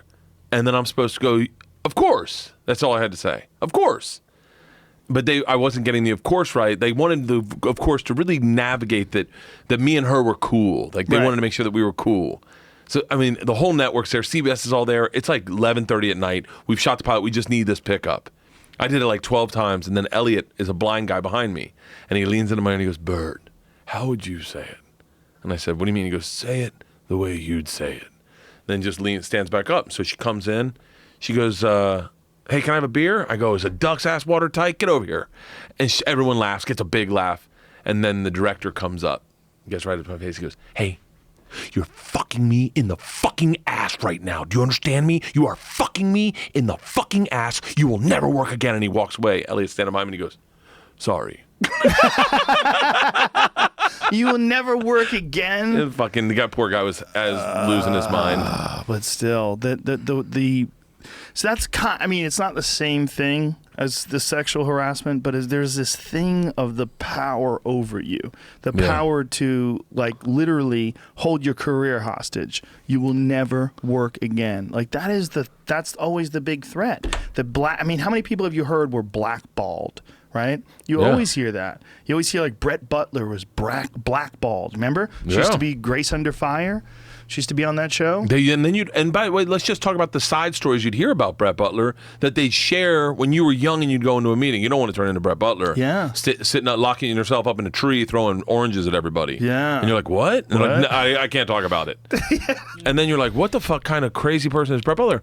I met Brett Butler doing Good Morning America one time. She was the sweetest person in the world. Well, she went through some shit, apparently. And she's been pretty open about it. You know, and she did Charlie Sheen's newer show, the newer show, and in the newer show, like she was kind of like that was part of the premise. Like she was a bartender. Yeah. She was kind of alluding to the fact that she had made some gigantic mistakes, and it was kind of like a play to her, like to who she actually was. But she was on that show, Grace Under Fire, and Chuck Lorre, the same guy that did 2.5 Men with Charlie Sheen, was the guy running it. And she threw a drink in his face and said something horrible and nasty. I don't know what she said. I don't want to misquote, but it was something along the lines of, you know, no wonder why your life left you if you write like this. Something along those lines. Really? Yeah. Like, people, look, I've seen it. People lose their fucking mind when they go from being no one to, like, in a short amount of time, being the star. It's Grace Under Fire with Brett Butler. Ooh. It's Roseanne. Like, Roseanne talked about it when she was on the podcast. She was saying, I lost my fucking mind. I went crazy. She's like, and she's, you know, Roseanne's the best, by the way. Yeah. You ever meet her? Yeah, I met her a long time ago. She's fucking awesome. I love that lady. Yeah. I love her. But she was talking about it. She's like, I went crazy. She goes, you know, all of a sudden I went from being this housewife, you know, having no money, to being the star of this giant sitcom that was, like, at the time, when she was on Roseanne, what was it, like 4 channels? And that was a legit good show. Giant show. John Goodman's her fucking husband. That fucking show was giant. She was the queen of the world. They're redoing that. I know. And My Whitney buddy's Cummings producing is it. the executive producer. My buddy's is producing it. That's amazing. Yeah, he's like, dude, it's so much fucking fun. I'm sure. I was like, really? He's like, yeah. He talks about the writing staff is like Norm Macdonald, yeah, Morgan Murphy, yeah, like just killers. But, you know, but Roseanne is in a position that you and I will never be in, because it's not even possible to be in that position anymore, because there's so many more stars now, because there's so many more venues, there's so many more channels. Like you were just talking about, we were talking about Impractical Jokers. Think about those guys who are giant right now, right? Those guys are on True TV. What the fuck is True TV? Who the hell's even watching that, right? It doesn't matter. They made it through on True TV, right? Sebastian's a giant star. From what? From fucking Showtime. Who the hell saw that coming, right? Only since Gallagher. Gallagher was the last guy to get giant through Showtime, and now it's Sebastian, right? So Top 10 comics in the country making money, Sebastian. Bank. Yeah. But think about all the different possibilities, all the different YouTube stars, all the different cable shows, all of the different, you know, there's so many Netflix shows, so many stand-up specials. It's a different world now. When it's Roseanne really was a star, she was one of maybe 20 stars. You know what I'm saying? Now there's 20,000. It's a different world. It is, but I think the hubris is still rides with it. I know I'm guilty of it at times. But you can get carried away, and also the pressure of a show rides on your back too. That's another thing to take into consideration. You have all these other people that are around you, and they all have their own little thing. Then they're fucking with you, and it erodes your own concentration and your own vision. And sometimes like, hey, it's my fucking show. It's the Bert Kreischer experience. We're gonna do it my way. Everybody shut the fuck up! Give me a drink. You know, I mean, that's how it all starts. I mean, that's probably what happened with Charlie Sheen. You know, that's probably what happens with a lot of these people. They just get whacked out. And I think also there's a thing that happens too when you do a bad show. It's a particular type of off the rails. When you know you're doing an unsatisfying bad show. And I think that was one of the things that was happening to Charlie Sheen when he was on 2.5 Men. Because that was a bad show. And he was a great actor. Platoon. Dude. Wall Street. I mean, go back and look at his catalog of films that he was in. Amazing movies. Charlie Sheen was legit. And then all of a sudden he's delivering these hacky punchlines to a canned laugh machine. Yeah. It's like, whew, and he's just doing blow. And he's got HIV, and he's just fucking, who knows what he's doing. How did he even get HIV? I mean, he might be if he got it through straight sex, he might be the only guy ever. That's what they say. Yeah, like literally. Who else, you know? I mean, they say Magic Johnson. They say Tommy Morrison. I've heard some things. Everybody, I've heard some things. I mean, I think, who knows? Who knows what people are doing? Who knows? Yeah. But it ain't a whole lot of guys. It's a tiny little handful. You know, I had people Sam Kinison used to have a bit about it. Really? You know, they say, Sam, they say AIDS. AIDS is a communicable disease. Heterosexuals die of it too. He goes, name one! Name one fucking guy! Name one! It's not our dance. It's not our dance. It's not our fucking dance. Yeah, it was his one of his bits that got him really, really criticized. But then people were like, wait a minute, is he right? I had some people from the CDC come to my show in Atlanta one time, and we were joking around, and I said something about tell me about diseases. Tell me, I was trying to think of a bit, trying to pick their brains for something. And the guy goes, I'll tell you one joke we have. I said, what's that? And he goes, you know what we call a straight guy with AIDS? I said, what? And he goes, a liar. I went, wow. Well, he could be an intravenous drug user. Yeah, you could. I had 2 uncles die from HIV, but I think it was drugs. Well, there's that, and there's also the medication that they give the people. That was apparently a giant issue in the 80s and the 90s, was that AZT that they were giving them. AZT apparently used to be a chemotherapy medication. But it was killing people quicker than cancer was. So they stopped giving it to cancer patients. And there was a lot of real confusion when AIDS first came about. There was a lot I remember there was some local story, some story in Boston about some scientist was trying to say that AIDS was a derivative of the herpes virus. Yeah, they didn't know what the fuck it was when it first burst on the scene. And by the way, dude, everybody thought they had it. I'm older than you, but I got my first blood test for HIV in 1993, and I was shitting my pants. I was thinking about every one-night stand on the road, every freaky girl, let's do shots. Next thing you know, you're raw dogging in some dirty hotel room, and oh my God, am I going to die? You start thinking. Yeah. I was so scared. And then when it came back clean, I was like, whew, and I was like, I'm only going to wear condoms from here on out. It's a good, clean bill of health. I got mine in 95, my first AIDS test. Yeah. Oh, it's so nice, right? Oh, it was terrifying. And by the way, I'd only been with 2 chicks ever, but one of the girls had slept around with a lot of guys. Oh, that bitch. And gave me the clap. Did she? Yeah. I only been with 2 chicks, and I got the clap. That's hilarious. I remember the did doctor. You ever get crabs? No, I went straight to clap. The doctor, I went into the doctor, just got back from Russia. She slept with my best friend. Oh my God. One of the guys. Dirty. She had slept with a few. I get the clap. It's burning. I go into the doctor, and I'm like, I'm having a burning sensation, and I'm trying to get in front of this. I'm like, when I did a hike in Switzerland, and I drank out of a trough, so it's probably through that. And he was like, nah. Did you fuck a cow? He goes, you got the clap. Have you been fucking around? By the way, now, I was 22 at the time. Now I realize this guy was probably just 27. He wasn't a grown up. He was just a kid. Yeah. And he goes, have you been fucking around? I said, I just got back from Europe. I hadn't had sex with anybody. He's like, oh, your girlfriend's cheating on you. Ooh. And I was like, no, I don't think so. Isn't it funny to them? It's so obvious and objective. Yeah. It's like, come on, man. Your girlfriend's, it happens all the time. No, not Magdalene. Magdalene's she's a rose. She's beautiful. She's the light of my life. Impossible. He goes, well, let me ask you a question. When you go to a bar, do you and your dick split up so he can cover more territory? I was like, excuse me? He goes, when you go to a bar, when you go to Yanni's, do you and your dick take off in different territories to cover more surface area and then meet up at the end of the night and go, oh, this is who we fucked? I go, no. And he goes, then your girlfriend's cheating on you. She's a whore, man. Get rid of her. She's a whore. He said she's a whore? I remember being like, I thought he was a grown-up. Now I know he's just a kid. But he's like, yeah. And I was like, that's impossible. He goes, listen, man, I can give you the test. I can give you the test if you want, or I can just give you the medication and you can get rid of it. And I was like, oh, give me the test. I'm telling you, she's not. And then he did that test. Have you ever had the test where they put the Q-tip in your dick? You've never had that? No. It is rough. One of the most painful things I've ever felt in my entire fucking life. Jesus.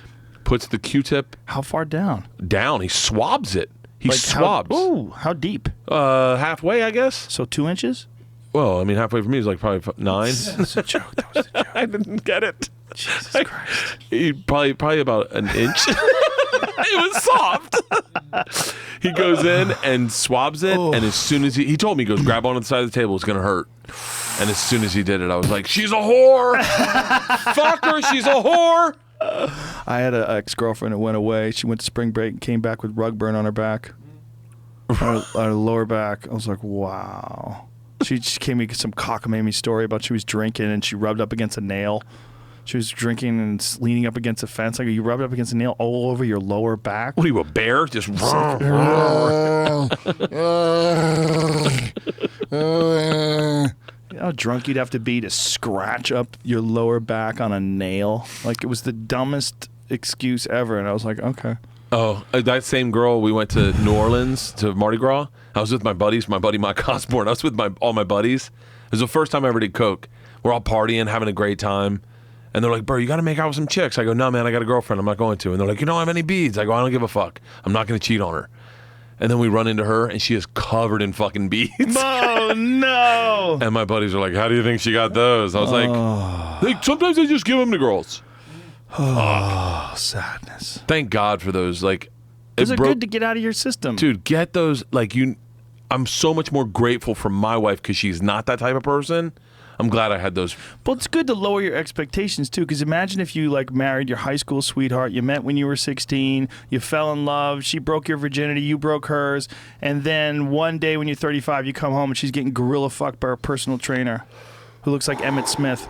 And he's just stuffing her in the corner of a couch and just fucking hammering it. You walk in the house, it smells like pussy. Like, what? It smells like pussy and assholes in here. Like, what the fuck is going on? And you hear... Oh. And she's like, making a noise you've never heard. And you walk in the room right when he's jizzing in her face. Oh. Imagine the heartbreak. See, now, like, having gone, you know what happened to me? This is a girl that I was dating. We were like kind of, I don't think we weren't like boyfriend and girlfriend, but we were definitely having sex and fooling around. And I think I was 17 at the time.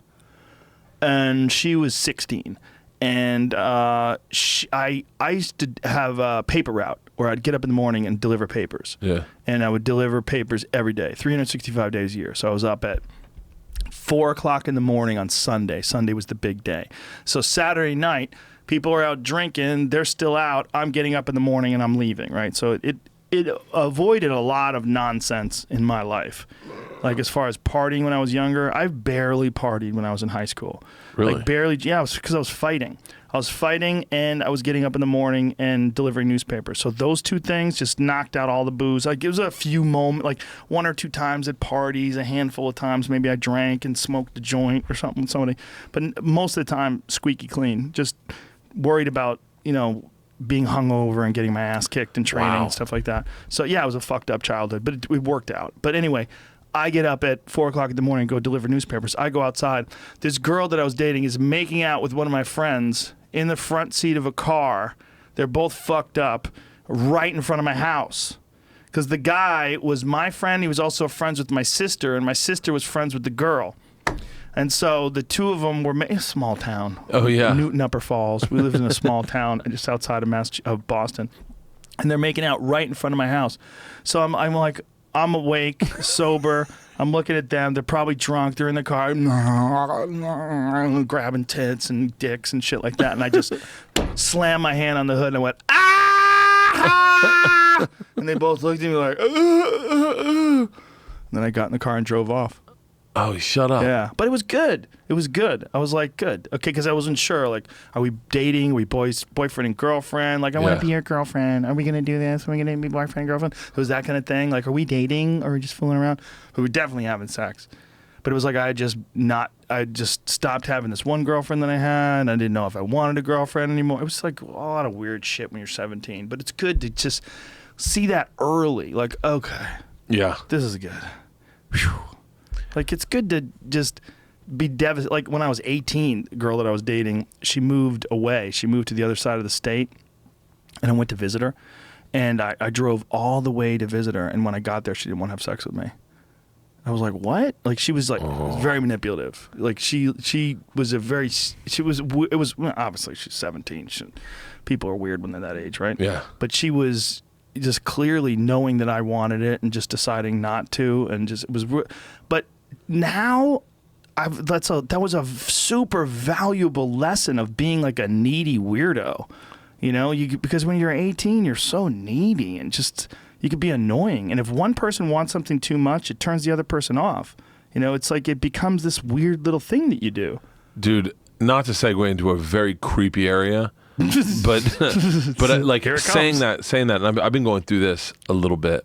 My oldest daughter is starting to grow up, and she doesn't need us as much as and I mean, it goes from being like this little girl that just everything. Dad, let's go on a bike ride. Dad, let's go have a catch in the front yard. To like, hey George, let's go on a bike ride. She's like, I'm busy. How old now? 13. Yeah, that's when it happens. Hormones, man. Yeah, and it's been. I think I naturally tend to that needy guy, like of going like, and I said to my wife, I said, I'm not handling this properly, like because I get angry. I go, come on, like.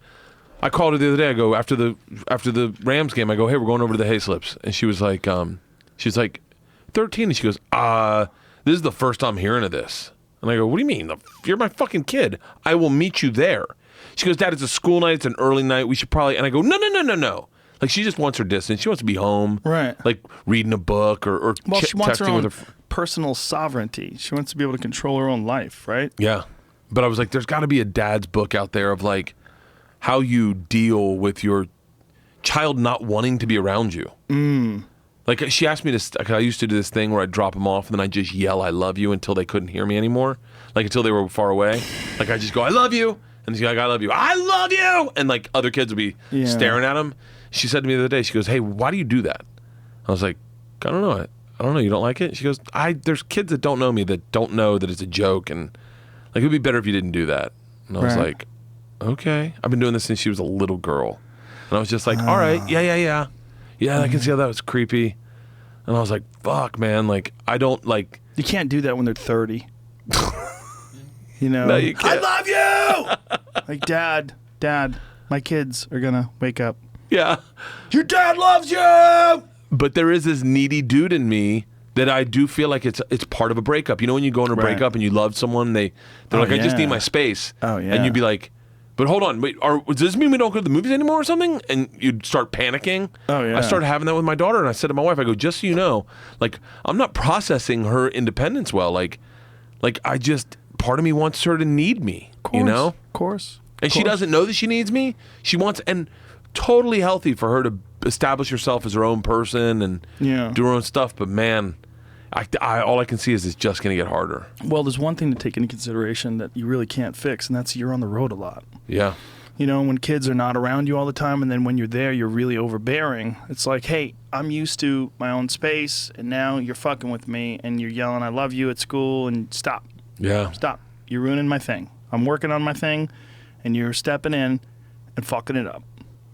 Yeah. And it's like, you know, I don't think about the product I put out. I don't think that there's videos of me in Speedos or, you know, I don't think of that stuff, but I'm sure that there's kids in her school that have Googled me and said something or like, I can't imagine what kind of footprint I leave behind that she's got to sweep up and go.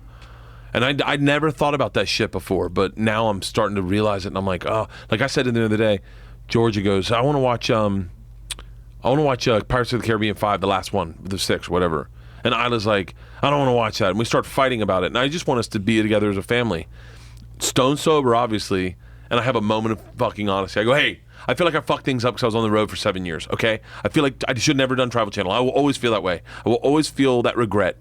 But these are the moments that I need in my life where we can all be a family. And if you guys don't want to have it because I was gone for so long, I get it. Whoa. But understand that if someone can just give an inch so that we can just hang out and watch this movie, it would mean a lot to me, okay? I'm going to the store. I'm going to get fish. I'll be back. And Georgia just pops up and she goes, I'll go to the store with you. And I was like, oh. And then Isla's like, well, now I want to go to the store. And so we go to the store together. That's a good way to handle it, though. That's an honest. I mean, look, you can't fix the past, right? I can't, but man. You can acknowledge that maybe it wasn't ideal, and that's a great thing, man, to have that kind of honesty, because that's a great lesson to your kid that, you know, like, if you have made mistakes, don't pretend you haven't. Don't gloss over it. Just talk about it, like talk about your feelings honestly. I mean, I think a lot of us were frustrated by the way we were raised in that regard. The your parents never, I mean, I don't remember anybody ever saying they did anything wrong, ever. Yeah. You know, it was always my dad never once said I'm sorry. Oh, they didn't say that. Nobody said that back then. Your kids, just shut the fuck up and go outside.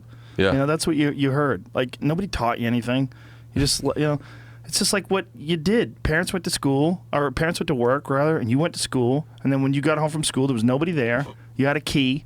You let yourself in the house, and you fucking figured it out, stupid. Yeah. that was, I mean, there's none of that today. You learned how to make one meal, and that's what you ate all the time, 'cause that's what you made yourself. Mine was a frog in a hole, where you put the hole in the bread and put an egg in the middle of the bread, and then you flip it. You ever had that? No. You ever had that, Jamie?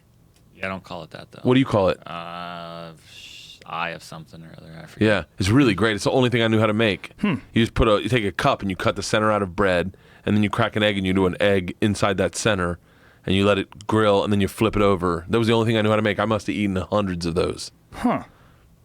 Yeah, we used to have to cook like one night a week. We'd have to cook. Really? For the whole family. Yeah, when I was in high school. Yeah. That's where I learned how to cook. Can I tell you, and I don't know if they're sponsoring your podcast, but can I tell you, one of the things that keeps my family together is fucking Blue Apron. I swear to God. Yeah, they're a sponsor. The fact that they come in and my kids will eat something different, and we cook a meal for 4, and my daughters will be like, "What is it tonight? What's for Blue Apron?" Right. And we have dinner at least twice a week. We get 2 meals from them a week. At least twice a week we do a Blue Apron. Well, the good thing about it is how easy it is, and there's no waste because everything is pre-portioned, and the step-by-step photographic instructions makes it super easy. It's a great service. It really is. They started selling wine. They started sending wine out this month. That's just this month they started sending it? For me, they just started sending me wine. Wine's nice, isn't it? I really do like wine. I like it. I did 6 months sober when I first started dating Leanne. Yeah, you told me that. We just wanted to be sober. Wanted to be sober, and the first night I drank was in Venice. Venice, Italy? Venice, Italy. Ah. We're there. Italian restaurant? Tiny restaurant. We're walking to the restaurant and it starts snowing. Ooh. It's in like Venice, it snows? 2 days after New Year's Eve, starts snowing, and I'm like, oh, this is fucking great. So we go to dinner, and now it's dumping. You see it out the window, it's dumping.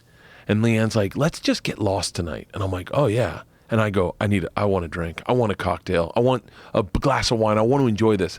And I said to her, I go, I really want a glass of wine. She goes, have one. Who gives a fuck? Have one. So I have a glass of wine, have a couple glasses of wine. We go out and we get lost in the streets of Venice, and we're just hopping in bar to bar, having a glass of wine, and then walking around. One of the best nights of my fucking life. And I was like, thank you, alcohol. Well, isn't it different, though, in Italy? Like, Italy is really nice in that regard. Like, there's just a more relaxed atmosphere, like, at restaurants, places that you go. It's like a different feel. Yeah. You know, we are making a mistake with the way we live our lives. You know, I think that the pressure to succeed, the hustle and bustle that people have is not counterbalanced in this country by relaxation and enjoyment and like family time and like a nice long meal and like appreciating the rest. We don't appreciate the rest. We appreciate a person who sleeps 3 hours a night and fucking is just hustling all day long, constantly hustling. There's something to hard work and hustle, but man, I think it should be counterbalanced. And I always feel that when I go to Italy. I mean, we've gone to Italy, my family, 2 summers in a row. And every time we go there, it's just delicious food and relaxation. And you're at the beach and sitting at the water and just having a couple of drinks and kicking back. And it's like my whole being just it feels like all the bullshit just goes away. Like I don't pay attention to the fucking news. I don't pay attention to shit. I tell my manager, my agent, you can't get a hold of me. I'm gone.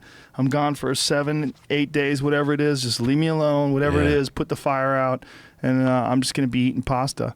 And just go to these churches, check out these beautiful places. You know, we went to the Colosseum one year. The next year we went to some beautiful church in Ravello. And you just see all these amazing places where you're just seeing places that are 1,000+ years old and food that's just fucking incredible. You're eating sardines that are fresh right out of the water and pasta with squid and the wine, and it's just, and you're just not thinking about anything but just laughing and relaxing. And just, I think that's, look, I'm as go as anybody, but I'm learning as I get older that you got to also you got to balance that out, and you can't have that other shit on reserve while you're relaxing. You can't be checking your phone and checking your Twitter and checking your email constantly. You've got to slide that bitch aside. You got to leave it in the room in the safe. You got to do something. You got to just not pay attention. You got to just somehow or another figure out a way to let go. And it's taken me a while to learn how to do that, man. I was always like, if you're not moving forward, you're falling behind. You know, that's always been my thought process. I have this fucked up aggressive, competitive thought process. Do more than the next guy. That's how you get ahead. But that's not always the case, especially in our business, which is so dependent upon creativity and the mind. And I think your mind, like you want your mind to be in a good place, you know? Yeah. I think, like if you're in, my mind is always in the best place when I have good relationships with my friends and my family. That's when my mind's in the best place. That's the most important shit. To cultivate that is the most important thing. But a lot of times we think the most important thing is like financial success. The most important thing is this or that. These things, get that in order. You know, oh, we're going to get a new house or we're going to get a new thing or this and that. But that's all bullshit. Like those things aren't bad to have or to as a goal, but clearly your base has got to be, I mean, I hate to sound corny, but it's got to be matters of the heart. It's got to be friends and loved ones and family. It's got to be your children and your wife and your mom and the people that you care about. Like, get those people. Like, have good times with those people. Like, happiness. Like that, you have to have that. If you do not have that, all that other stuff is bullshit. If you don't have friends that love you and you love them and you like legitimately happy to see them and you have laughs together and fun together, then all the money in the world won't mean anything. It will be zero. You will have a zero happiness register. You know, you will register zero pleasure from any financial success if, you know, you and your best friends hate each other. You know what I mean? It's just, you can't have that. That's not what life, you know, and a lot of selfish people lose track of that. They don't understand how important the tribe is, how important community is. I didn't at all. I didn't understand that at all. Up until this month. This month? Yeah. I have been at a full fucking pace, at a full clip this entire year. Starting from when we did that weight loss challenge to when you guys, that Australian tour, I've been at a full fucking pace, and I had a couple realizations. One of them was, if I don't talk to Joey Diaz in like a month, then I'm working too hard. Like, because Joey's someone that, yeah, and Joey, I think Christina said the same thing to me when I did their podcast. She's like, you're working too much. I'm working every fucking week. I feel like I'm very blessed to be in this situation that people want to see me do comedy, so I'm like, fuck, I'm in there every fucking week. And Joey was like, dog, I do 2 weeks a month, that's it. If I can't spend time with my family and do my fucking podcast, who gives a fuck? Who gives a fuck? You know, and he just fucking lights up. Yeah. And I was like, yeah, I'm working too hard. I'm working way too hard. Yeah, that's my schedule. My schedule's 2 weeks a month. I've been saying that forever. That's all I want to do. 2 weekends a month. You know, like people say, oh, you're going on tour. When do you leave? I'm like, when do I leave? I leave Thursday. I'm back on Monday. Like, what are you talking about? Mm-hmm. Like, I don't go for very long. I usually leave Friday morning, and I'm back on Sunday.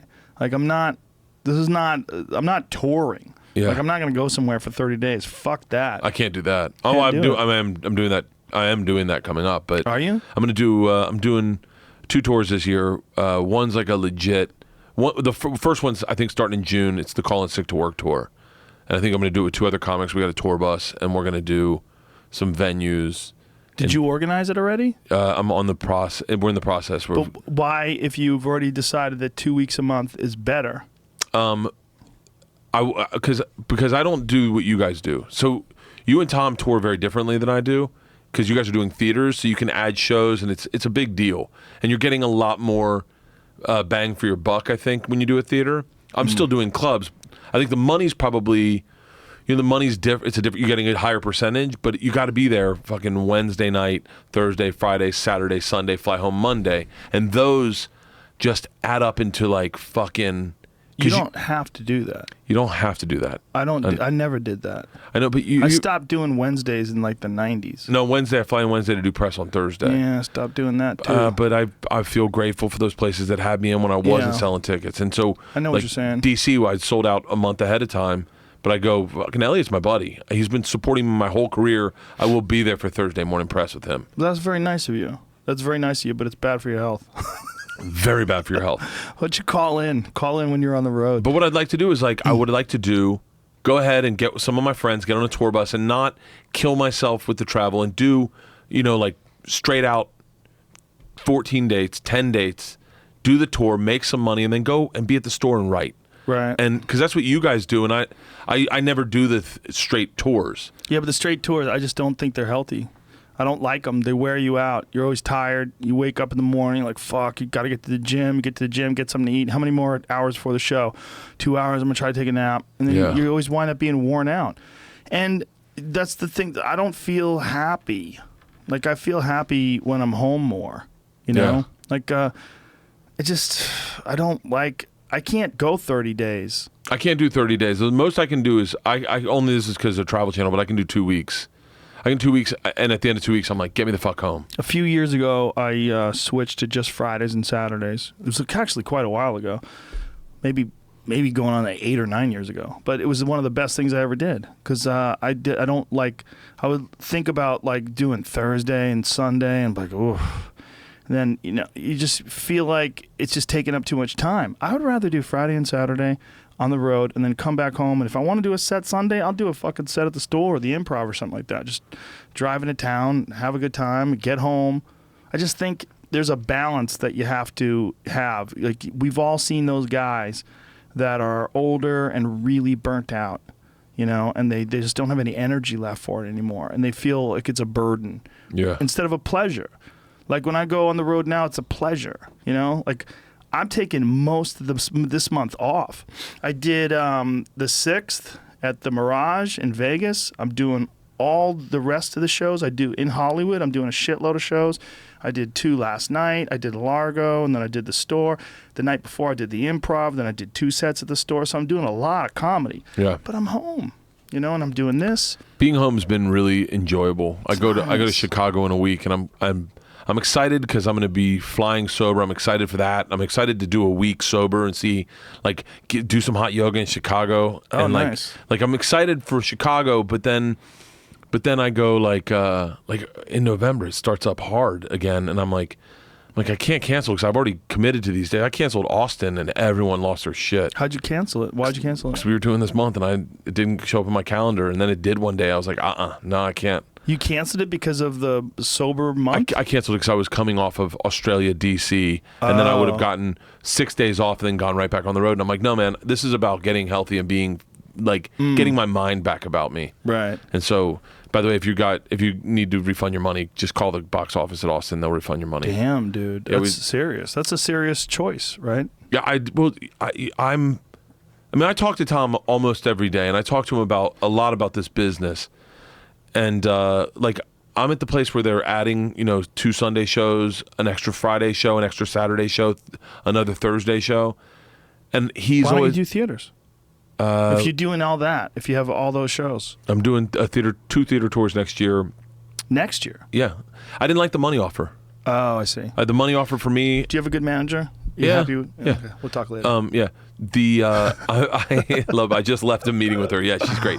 But allegedly. The problem, I didn't like the theater tour offers this year. It was, I'll be very candid. It was the money was just shit. Right.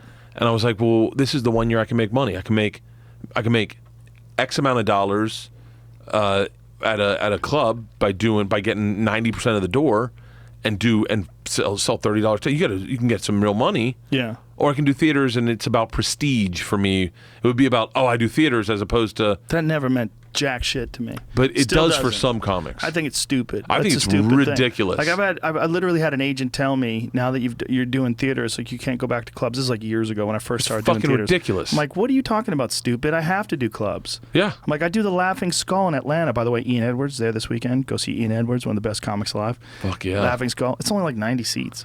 That's less than that. I think it's 88. Is it? Yeah. I know that because I stopped doing it because I couldn't make my money. I did that 2 years ago. Or maybe a year and a half ago. I do everything. I do little places. I do the Comedy Works in Denver still. Oh. Yeah, I do those. I think you got to do those. I think you got to do the little spots, man. I still do Ice House constantly. I did Wise Guys in Utah. Yeah, I know you did that. I remember that. I remember do it all the time. I was there when they put those tickets on sale, and I think Keith came in. He's like, sold out already. I was like, what? Yeah. He's like, your buddy Joe Rogan just sold out already, and just walked away. I was like, wow. I think it's like working out. I think you have to have weightlifting, but you also have to have yoga. You have to have running, but you also should do something else. Like, I think you got to have a balanced approach to stand-up. And one of the things is, like, intimate rooms. Like, being right in front of people, you know, and then also not. Sometimes being in a big ass place, like I'm doing the Belco Theater in Denver. That's like 6,000 people.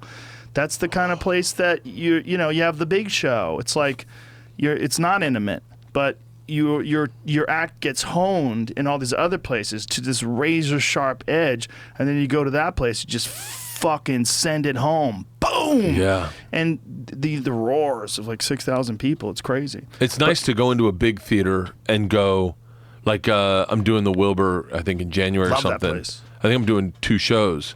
And I think, like, what I love about that is you go in, and for me, I can do the hour I'm working on, the hour I have, the hour that's new. And then when they yell the machine, I go, it's a theater. It's called an encore. Of course I'll do it. Right. Thank you for coming to my show. Oh, what about flying dildos? All right, guys, there's nothing after me. You want flying dildos? Here we go. I always say, hey, listen, if you have babysitters and you need to go home, please leave. You're not going to offend me. I did my show, but these are for people, the hardcore fans. Right. And so that's come a point in time where you got to stop doing that story, though. Why? Because like if they I'm can doing see it theaters online. Because, like, do you think that at a certain point in time, Bill Cosby should have stopped doing that Noah's Ark joke? I never saw it really. Okay. I'll put it backwards. How about Ron White?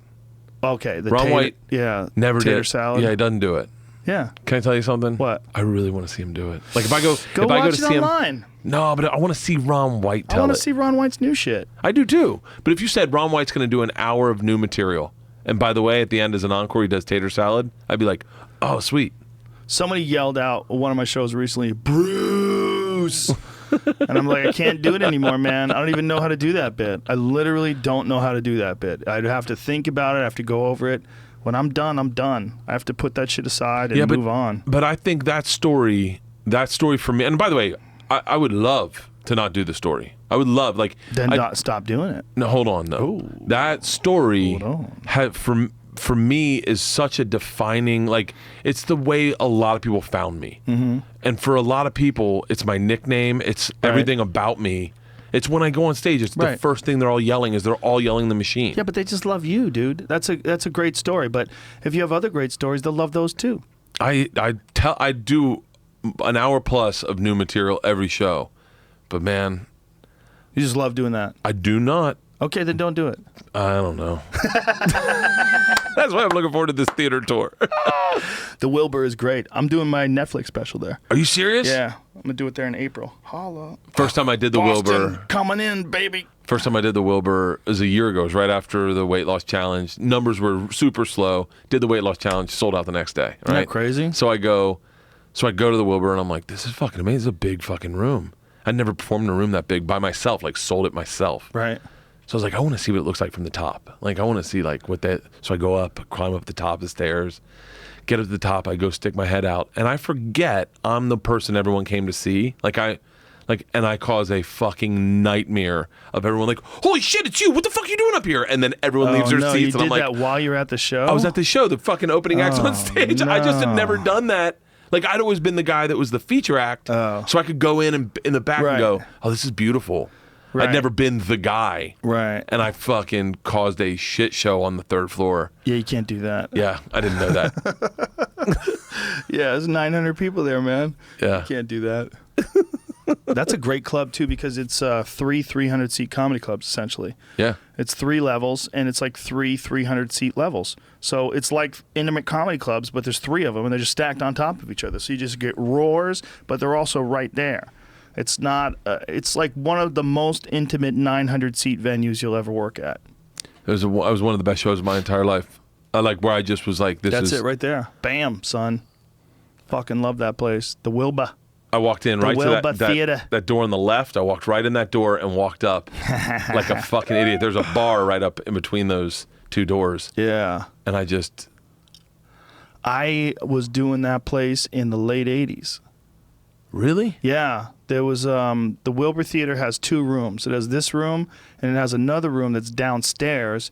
And that room used to be called Duck Soup, which was named after the Marx Brothers movie. It's a hilarious movie. I have never seen it. It's fucking hilarious. I need to see it. It's a type of comedy. I don't know what it's called, but it's like slapstick. No, it's not even slapstick. It's like, hey, how about a cigar? And the guy's like, I don't have one. He's like, no, go grab me one down the street, huh? Like it's like that kind of Like I fucking thought the movie was like funny as a shit. period style comedy. Like you like get a sense of like the way the people thought. Yeah, it's like kitschy almost, like misleading words, like almost like Airplane, like we got to get this woman to a hospital. Hospital? What is it? Oh, it's a building with a lot of windows, but that's not important right now. Right. Like those kind of. Right, it's like that kind of comedy. Yeah, like Abbott and Costello. Who's on first? What's on second? Abbott and Costello. Yeah.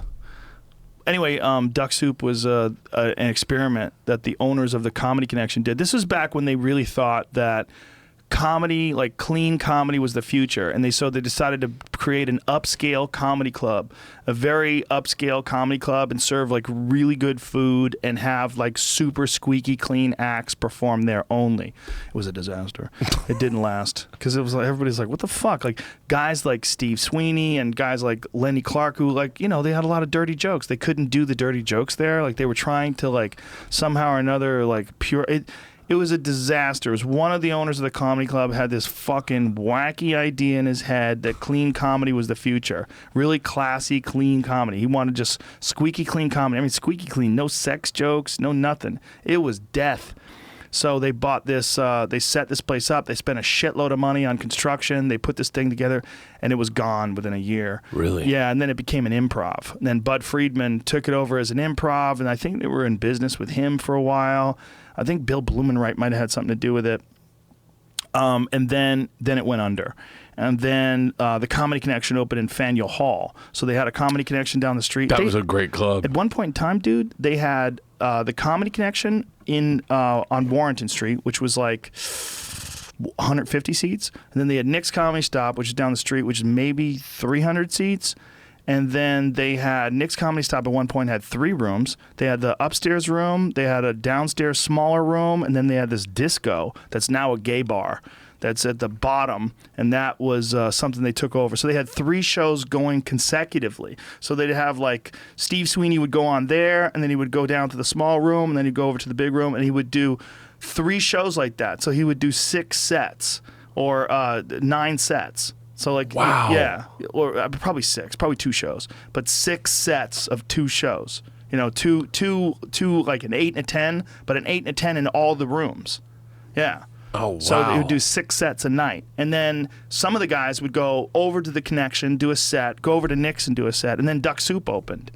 And so like Duck Soup was the greedy. They got greedy. Yeah. And that went under. And when that went under, Bill Blumenreich, who was the genius behind... He still owns the Wilbur, right? Yeah, he's a financial wizard. He was like, what the fuck are you guys doing? Listen, let me buy you out and fucking get out of here. Get out of here. Let me take care of this. And so Bill took over the Comedy Connection at Faneuil Hall. And that became like a big success. And then he just decided, listen, I could fill this fucking place up. This is like 400 seats. Why don't I just buy the Wilbur? So he bought the Wilbur, and now that's like 900 seats. So that's the Comedy Connection now, and he just brings in big acts. But the problem is that Boston lost its like local thing. They lost like the local scene.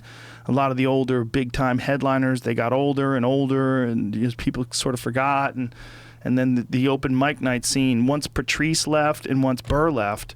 The guys coming up, there's not as strong. I think there's now Laugh Boston's got a good scene. Last time I was there, they were pretty excited about the scene. They were saying there's a lot of up and coming guys coming, and gals, excuse me, and non-binary people. And they've developed like a good group of like local people that are really doing the right thing, trying to really get good at comedy. But shit, there was Stitches. There was Catch a Rising Star in Cambridge. There was Played Against Sam's had a show. It was fucking crazy. Like for a small town, I mean, Boston's not small, but it's not a huge city like Chicago or New York. Yeah. And for this relatively small city, you had a fuckload of comedy and really good comedy. That's what I love about the store is that you could hit 3 stages in one night. I do it all the time. Pull a trifecta. Yeah, I've done that like 3 or 4 times this year. Yeah, I do 2 there regularly. I love Jeremiah's new material show. Yeah, that's I wrote great. that. That's where I wrote that joke, the Helen Keller and Frank joke. Oh yeah, remember that? And Yeah. some guy just said it on stage. I saw. I used to think they were the same person, and I got on stage and you're in the back. You're like, that better be a fucking bit. And I was like, nah. I'm just an idiot. And then I opened up Flying Dildos with that, and I was like, and that still, I love that show. Yeah, it's a fun way, an exercise. I just did it Tuesday. By the way, and I just started getting the vibe. Like, it took me a long time to understand the OR. Like, the OR for me was a little bit of an uphill battle. The main room's always been, it's always a great perform. But like, I think I was looking at the OR as like more of like, less of a club and more of like a workshop. And I was like, no. You just this is where you have to be able to sling guns. You've got to be able to change subjects, move in the jet, like to really read a crowd and take their energy and move with it. Like this sounds silly that I say this, but like in a Rich Voss kind of way. He's someone that could navigate the OR seamlessly, because he can read an audience and take the energy and push it. Well, it's a very intimate room too. Like a lot of those guys from New York, they're used to being on top of people. Yeah. Because New York clubs are very small, which is really weird, right? Because New York is so big, but the space is small. Like you have a lot of small spaces. Like you ever do the Stand or Stand Up New York? Yeah. Stand Up New York is a perfect example. Like you could barely move on stage. Yeah. Or Caroline's. Caroline's is like a fucking It's a plank. table. It's this table. Yeah. You mean this table's bigger than the stage at Caroline's. And when you're there, you're on top of the people, and they're sitting right in front of you. It's odd, Yeah. And you get used to like, where are you from, sir? Like that's why a lot of New York comics talk to the crowd, and they also do like fairly short chunks, right? The bits are smaller, and that's also because their sets are like 7 minutes long. Yeah. Like I remember coming out here with Bobby Kelly. I was with Bobby Kelly the first night I did a spot out here, and I got on stage and I was like, I remember in my head going, where are the Puerto Ricans? I was like, wait, what am I going to talk about? And then I remember Bobby getting up and going, both of us were sitting in the back. He's like, I don't like this fucking clever shit. These fucking joke clever shit. Be fucking funny. And both of us were like, yeah, how come they can't be funny? Like, yeah, both of us were like I used to make the analogy, working out, doing stand-up in New York was like working out in the prison yard. You had a broomstick and cinder blocks, and you just wanted to get big enough so you couldn't get raped in the shower. And then working out in LA was like almost like being at a Gold's Gym. You were sculpted, you looked good, but you couldn't defend yourself in a real room. And so like I looked at it that way. And then I was like, oh, if you do the road, you can do a little bit of both. And you can really have fun. I think the road is where I really learned how to do stand-up. Like for like doing an hour, that was where I was like, oh, you need to be able to. Well, you also have to do an hour that translates in Kansas City. You could do it in Florida. Make strangers laugh. Yeah, Louis C.K. said that. He goes, someone said, why don't you do UCB? He goes, oh, because they're already going to laugh anyway. The art form is making strangers laugh. Yeah. And you're like, yeah, you got to make people that. Well, that's why a lot of people like to do drop-ins. Yeah. They don't want people coming to see them. They like to do a set where people don't have any idea that they're going to be there. There's definitely a thought process to that. I did Largo last night, which is weird. What was that like? They laugh at your setups. It's like the setups. They're fucking dying laughing at the setups. It's so odd. It's like so polite. It's a beautiful space though. Yeah. The room's amazing. It's a great setup. Yeah, I mean it was weird. I did Nerdist Meltdown one time, and I just told a story, like just a story that I was working on, and it murdered so hard. And I was like, this is a really legit comedy club fan. They love comedy. Yeah. Any little nuance to a joke, they appreciate it. They're like, man, that was well played. I saw that movie in high school. The alt rooms, though, the problem with those rooms is that if you just work those rooms and then you try to do a set in the OR, you're Fucksville. Like if you try to go on after Joey Diaz in the OR and all you do is alt rooms, and by the way, Adam, that sick fuck, he will throw you on after Joey Diaz if he thinks you do a lot of alt rooms. You know? Like, I don't want to mention any names, but I've seen people just incinerate up there. Because you're used to this like really polite setup punchline sort of crowd. The Comedy Store, you get a lot of this. You got people that are like, come on, this is the best club in the world, huh? Come on. You see people that are drunk. You get a surprising number of hecklers. The back hallway is always fucking talkative. Like you have to shut people up. That's a terrible design. Like they've been trying to figure out a workaround. Maybe you could figure it out. I don't know what the fuck to do. But that back hallway always has people and they're talking. And then even if they're not talking, the people off to the side of the parking lot, that leaks to the back of the room. Like you'll see people that are in the back of the store in the OR. You see them turning around all the time. Like what the fuck? It's so loud back there. I was on stage one time and clearly, I'm on stage and I go, clearly someone very famous just walked into the hallway. Yeah. Because I could hear everyone like, "Oh, hey, what's up?" Yeah. And then you I hear was it loud. and immediately I just go, whoever I'm planning on bringing up next is not going up. Yeah. And then I get the light and I look over. I go, "Who's next?" I'm dying to know. And they go, "It's Louis." I went, "Okay, that's what I thought." Yeah. Yeah, you could tell when somebody. It's just a bad setup in that regard. You know, the OR is a bad setup in the sense of that hallway, but it's a great setup in sense of the size of the space and the intimacy of it. Yeah. The main room's perfect. Main room's perfect. Perfect. Yeah. I love that you got the great hangout in the back. Oh, it's the best You hangout. you can't hear shit. Yeah, me and Santino and Bill Burr and Chris D'Elia last night were fucking howling. Yeah. Just making each other laugh. Just talking shit and just having a good time. Talking about Nick Cannon's stand-up special. Oops. Sorry. But it was just, we were having so much good dick dough. Have you seen it? Yes. We're having such a good time. Just talking. Just shooting the shit. Talking about, clubs on the road and doing things. It's like, you get a chance to talk shop, Yeah. Get silly. Dude, back there, look, there's touchstones in your life where you go, these conversations were meaningful. Yeah. I remember a night, I was just started up doing Bert the Conqueror again, and you and Burr were sitting, you were standing and he was sitting in that corner seat where the door opens over to hit you, and both you, I remember, I don't know what happened, you go, "How much money is enough money?" I went, "What?" And you're like, and you guys looked at each other and you're like, "I mean, how much money? Like, how much money do you need? Like, you're doing the Travel Channel again?" Yeah. And Burr's like, "Man, nothing for nothing. Your show sucks. Like, I just do stand up if I were you." And both of you sat there and you were like, "You're a good stand up man. I don't know what you're doing on this TV show. Just get back to stand up." And I was like, only at the Comedy Store you get that conversation, and only with your friends. I remember hearing that going, "Yeah, what the fuck?" You're like, "Dude, you monetize your podcast, you do the road, and you can hang out here, and we all like, I don't know what, like, is this your show? Are you really happy?" It's so important to have friends that'll tell you that too, because sometimes you don't think you can do it. You feel like, "Oh, I have to stay under contract. I have to keep working. But I knew you were on the road for like fucking weeks at a time. I'm like, "Bert, you don't want to do this. You're a funny guy. Yeah. And you're not really working on your stand-up that much. Let's be honest. You'd go on the road, you wouldn't do stand-up for weeks at a time." I'd try to put in a date, like jamming a date in between touring, or doing Travel Channel. But the truth was, I'd be away from my family, and then I'd be a mess. And not only that, it's not enough. No. Like a date doesn't do shit. It's just like you go, "Wow, I was rusty." That's all you're gonna do. You need to be. Stand-up comedy's like running. You take a month off running, you're gonna be out of shape. Yeah. You gotta be fucking constantly going at it. It's a beautiful grind. Yeah. I'm so glad you decided to bail on that shit too. It's the best thing You I have ever. 2 watches on. No, it was one of my Fitbit. Oh. I ran. Doesn't that have the time on it? 4 miles. Yeah, but I keep it. I keep it just to track I try to get to 18,000 steps every But you day. want the other watch as well. It was a gift. Oh. This has sentimental value. It's not even, the time isn't even right. Oh, really? It's like a bracelet. It's a bracelet. You're My dad. basically a girl. Yeah. You got a bracelet on. Yeah. Guys wearing bracelets disturbs me. Like, what are you doing? There was a period where I was wearing a few bracelets. Drives me nuts. Guys with like 3 bracelets on one wrist. Like, hey, you stop. Especially like Italian guys, like 3 gold bracelets. Yeah. And a pinky ring. But you're not a jewelry guy. No.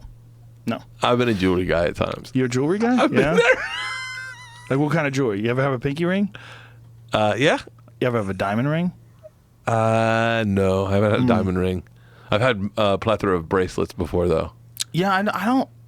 I barely wash my car. Oh, seriously? Yeah, I wash my Corvette. That's the only one I wash. In my Porsche, I wash, but the Corvette is it's barely a car. The Corvette is like an art piece. The funny thing about you is how unextraordinary you believe you are.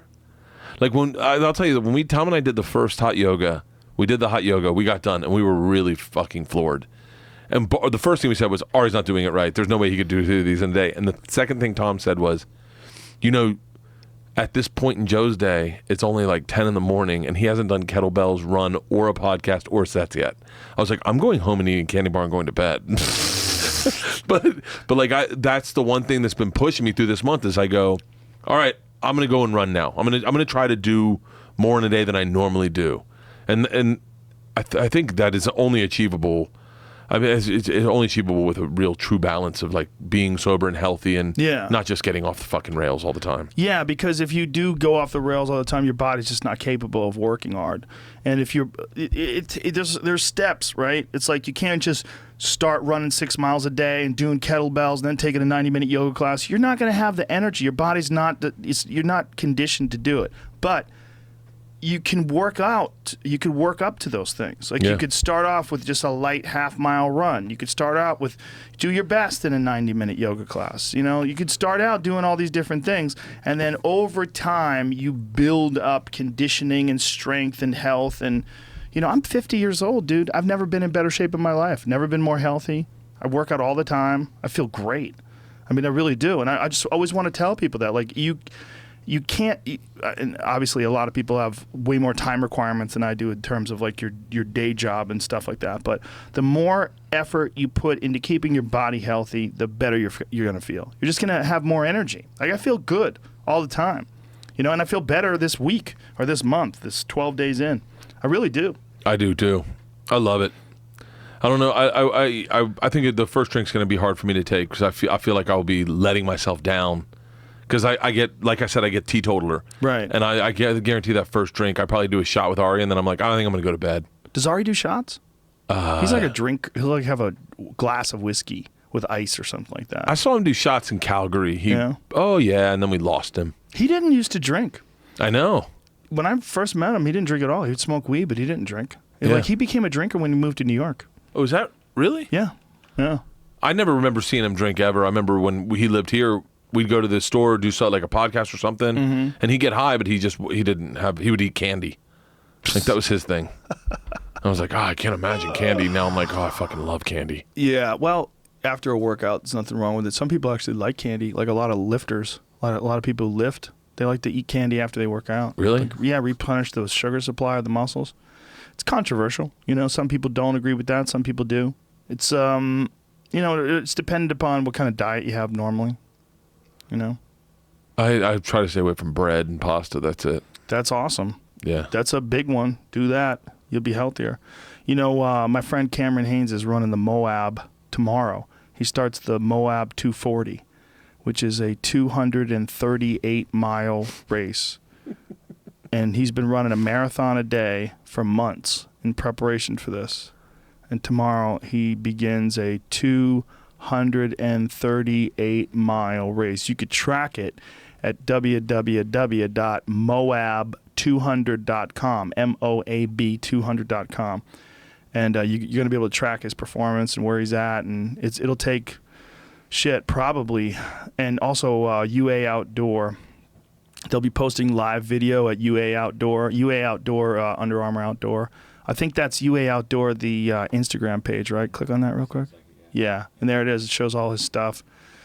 He's out there representing Under Armour, running his fucking animal. It's funny. It says when I first started off running, I struggled with a 5K. Now I'm doing 200-mile races. It's not that I was born with this amazing talent. Your body gets used to what you ask of it.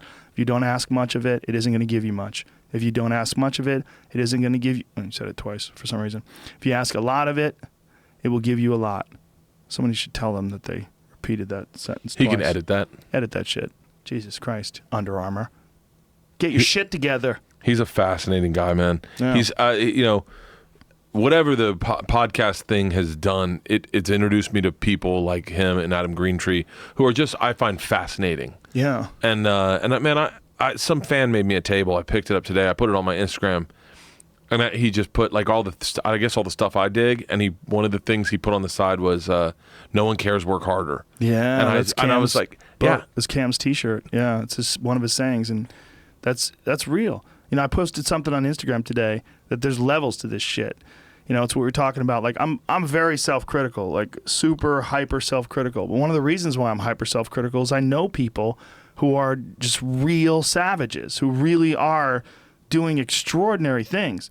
And people who are self-congratulatory for no reason drive me fucking insane. Why are you laughing? I'm so self-congratulatory. Are you? Oh, like it's like half joking. Yeah. Oh, yeah. But I have a very low threshold for reward. So I did it. I did 2 it. Like, sit-ups, time to drink. But like, and I think I have like Like, I think that's why I'm doing that half marathon, because I was like, I want to start testing myself. I want to start saying to myself, let's break 2 hours in a half marathon. Let's see if we can do that. Right. But you're right. There is, I think I do that with physical stuff because I was an athlete growing up, and I just go, I can always jump back in. But when it comes to stand-up, man, I am beyond fucking critical. I look at some of these people that put out hours, and I go, like, I'm not going to name names, but man, there's some people that people have said, like I saw someone who, I won't say names, but they closed their special with street jokes, and I was like, nah, you can't, hey, you don't have friends? I know her. Yeah. Yeah, this. You should have stayed my friend. I would have told you, don't do that shit. Yeah, well, she wouldn't have listened. No. But here's the thing, man. A lot of people, they get caught up in that other stuff. Is one of the things we were talking about, like you do in the Travel Channel. Imagine if you're doing movies all the time. You're doing 2-3 movies a year. Movies, you know how that grind is. 16 hours a day on set. You don't have time to hit the clubs. You don't have time to grind. You're not going over your material. You're going over your lines. You're taking naps because you're fucking tired all the time. Yeah. Especially if you're not an athlete. You're not someone who's like really fit and healthy and eating really good foods. Your body is worn the fuck out by the time those 3-4 months of filming are done. And then you have to do press junkets, and you have to do that. And then, someone, Netflix, HBO comes along and offers you all this cash to do a special. Can you do it? Yeah. You're not going to say no. And by the way, your agents, your managers, unless they're fucking top of the food chain, they don't know shit about what it takes to do stand-up. Because they don't do it. You have to have a really good manager who goes, listen, we really need to manage the time and the energy and the focus you put on your act, because you only get one shot at doing this act.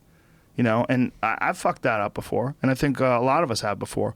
We've all done sets where we weren't really prepared. And you don't know what it takes until you do it wrong. And then you feel the sting of mediocrity. And then you realize, like, oh, there's no substitute for running 200 miles. You have to fucking run every day. There's no substitute. There's no substitute for stand-up. You have to fucking grind. You have to grind. You've got to watch your sets. You've got to go through and say, where's the lazy writing? You've got to punch up the good writing. Yep. That last hour special I did, I think the one that really helped break me to sell tickets and whatnot was me looking at it from the Travel Channel perspective of lazy. Just get the work done. Get it up. I just get the laughs. I don't give a fuck. And then going and starting hanging out at clubs and going, there's a lot of laziness in this act, and going, I need to really be honest with myself and go, this is hacky. Like, I'm not doing the work in the special. I think that applies to everybody that does everything. It's not just to our creative endeavor of stand-up comedy. But if whatever you're doing, if you're a fucking engineer, if you're a chef, whatever it is, whatever you're doing where you focus on and it gets good, if you focus more on it, it'll get great. I mean, it's just you have to figure out what's missing in it. Where's the weak spots? Where's the holes? What could be done better? Approach it from a different angle. One of the things that I'll do, and this is a thing that I've been doing a lot over the last 2 years. I'll take a bit that I know is killing. It's doing well. I'll take that bit. I know it's done. So now I look at the same subject with open eyes, like completely fresh eyes, and then I try to rewrite it. I try to rewrite the bit. Like, I try to write the bit almost as if I don't even know how the other bit goes, and I write a new version of it. And sometimes when I write a new version of it, I'll have a whole new take that I can add to the first version. And the only way you do that is if you're not complacent. The only way you're willing to do that is if you fucking hate yourself and you want to just grind it out all the time. Yeah. The hour I'm working on now, I feel like I've gotten too meticulous with it. Like, I've gotten to the point where I go, every joke needs to have closure. Because I'm really doing more stories. I'm not like doing more like premise joke. I'm doing legit like story. That's what you like to do, right? Yeah. Well, you know what? And I have to credit Ari on this. Is I didn't realize I was doing like material, like, hey, if you ever put a vegetable in your chick's ass, make sure to use a carrot, not a cucumber. Cucumbers do a great, like those kind of like fun boy party stuff. Right. Mediocre comedy at best. And I think Ari was the first one that was like, dude, your stories are really good. And we started talking about when he started doing This Is Not Happening, we started talking about stories. And I was like, yeah, I got really into it. And I was like, yeah, I'm much better at stories than trying to do what everyone else is doing. If I can do my shit and just be me. And like, I felt like people were stealing material from me. So I do a premise and I was like, it's common ground. Like get pulled over by a cop, or those. It's like Who was stealing material from you? I'm not getting into this. So, but you get into stuff, and you're like, and then I was like, oh, these stories about me, like the machine story taught me so fucking much. Like I remember, I've said this a million times too. I'll say it a million times more. I did this podcast, and you were like, that's your story, that's your closer. You need to fucking figure that out. And I went to Columbus, Ohio, that first time. I was there that next weekend. There was a kid in the front row. He's like, you're telling the machine, right? And I was like, no, it's not. And he's like, Rogan said you should tell it. Bert, we understand. It won't be good. That's okay. I remember being like, oh, these are the fans I get? Like, okay. But I learned so much out of telling that story about how to write stories and how to do stories. And I think, when people come see my show, they want to have a good time. They don't want to hear my view on fucking feminism. They don't, unless your view on feminism is really funny. Yeah, unless it's funny. Like but it's whatever you feel. Yeah, but like whatever you feel like saying. So many comics right now are so like a lot of liberal comics are like agenda first, comedy second, and I'm like, no, I'm not that guy. That's crazy. I'm not going to push that agenda on you. I'm just going to make sure you have a good time. Tell you by the time I got fucked up, I pissed on a table, I fucking robbed a train. Whatever your agenda is, it happens to be hilarious. Like it's got to be organic, right? And that's. I don't think you should put yourself in any sort of a box. Yeah, I feel like if I like it, I'll do it. Yeah. But then I did this bit about catcalling that I thought was so fucking good, but I was like, what are you doing? Do it if you like it. Don't worry about it, man. Yeah. You can't box yourself in. Like I remember one of Tony Hinchcliffe's ex-girlfriends was like, I think Tony should be all dark. I go, what? I don't like and that she already. goes, I think you should just stick to all dark. And I go, what the fuck are you talking about? Why would he do that? How about just be funny all the time? And then I had to talk to him about it. He's like, oh, she hates my bit about squirting. Like, like she didn't like the fact that he was doing sexual jokes. Oh, shit. So she was trying to like give him some really shit advice. Like he should be all dark. Just be moody and dark. Like shut the fuck up. That's like when you say something in a green room, and then you're taught you don't know one of the comics, then he gets up and leaves, and the other comic goes, just so you know, his dad's gay, and you're like, fuck. That was the worst. And you're like, why wouldn't you tell me that in the middle of it? And he was like, I wanted to see where you took it. When you go places, do you get like a crowd in the green room, like weird guys show up? Like, yeah, that's not good. Yeah. And they always want to like reach into the fucking cooler and grab beers and talk too much. Oh yeah. Oh, dude, and I have confrontation problems, so I just leave myself. Oh no, I just leave your and go, own green room. I've had that a number of times. Oh, that's the worst, man. When you show up on the road and like the green room becomes like a hangout. Hey, this is my buddy. He's a big fan, and this is his girlfriend. They're gonna. Hey, let me ask you a question. How do you write your jokes? This happens so much to me. How do you come up with material? It's funny. I've been thinking about doing stand-up for a while because a lot of people at work tell me I'm really funny. And, I watch you and I go, hey, maybe I can do it. The thing I get the most is people in the meet and greet line going, I got to tell you my machine story. So I'm in. There's 150 people behind you, sir. Oh, I get these long ones. I had these lesbians wouldn't stop playing with my dick. Nice. I didn't mind it. We were doing the pictures. As long as they're lesbians, it barely counts. The girl's like, I haven't felt a dick in a while, and we're doing pictures. I go, go ahead, grab it. She used to be a non-lesbian. Yeah. She used to be a breeder. What happened? Why'd she go to the dark side? Did you ask her? No, but she got me hard. Well, Jesus. Like she would not stop playing with my dick. She knew what she was doing. She definitely did. Dirty girl. Terrible girl. I love that when you find someone who's like whose power is sexuality. Like there was a girl one time. It's like, hey, can I? Like people always go, hey, can I? Girls will go, can I pinch your nipple in the pictures? My shirt's off. I go, oh yeah, whatever. This one girl goes, hey, can I play with your nipple? And I was like, yeah. And she did some sex stuff to my nipple that I literally knocked my wind out of me. I went, oh. And then I was like, hey, can you tell me what you did so I can tell that to my wife? Like that was fucking amazing. You could slam my nipple in a bank vault. I don't feel shit. These things are useless. They don't even work. They don't even work. I don't feel a goddamn thing. Stop. They're numb. They're like an elbow. That's what it's like. It's like ball sack? Very similar to an elbow. I don't know, man. Ball sack, I couldn't. Like you could pinch my ball sack with pliers, I wouldn't feel it. Yeah, the skin's not very sensitive, but it is when they go like this, right? When they tickle it. Mine go right up in me. They suck up? Oh yeah. Really? Like a Weichi-Roo master. Like if someone. That's what they would do. They would suck their balls up into their body so you can kick them in the nuts and it doesn't even hurt. Really? No. Oh. They thought they did, though, these fucking idiots. But there are a bunch of guys that get kicked in the balls, and they somehow or another can endure it. Oh, we did. We had a bit on a TV show where there was a strap you put. Do you ever see this? No. It looks like a seatbelt, but it goes Bert around the your. Conqueror? It goes. No, it's for some Spike show. It goes around your feet, and then it rides your inseam. So it looks like a seatbelt, but Okay. it's an inch shorter than your inseam. So theoretically, when you kick it, the strap stops the foot before it hits your balls. Okay. So does that make sense? Yes. So imagine if you had really, really strong inseams Right. and you couldn't get to the balls because the inseam didn't move because it was Got it. strapped around your feet. Yeah. So we get a punter and a professional punter, and the whole gag is if I get it, I'll get kicked in the balls. But I I don't got like where this is going. But I got the strap on. I'm fine, right? Right. So I'm like, all right, I get kicked in the balls. So I'm standing like this. But as he goes to kick, I squat down. Oh, no. And I then loosen the tension in Oh, the thing. Jesus And I Christ. got kicked in the balls by a pro punter. Oh, my God. Hard as fuck. And I went down. And You could lose a ball from that, man. very easily. I know a couple guys who've lost a ball. A couple.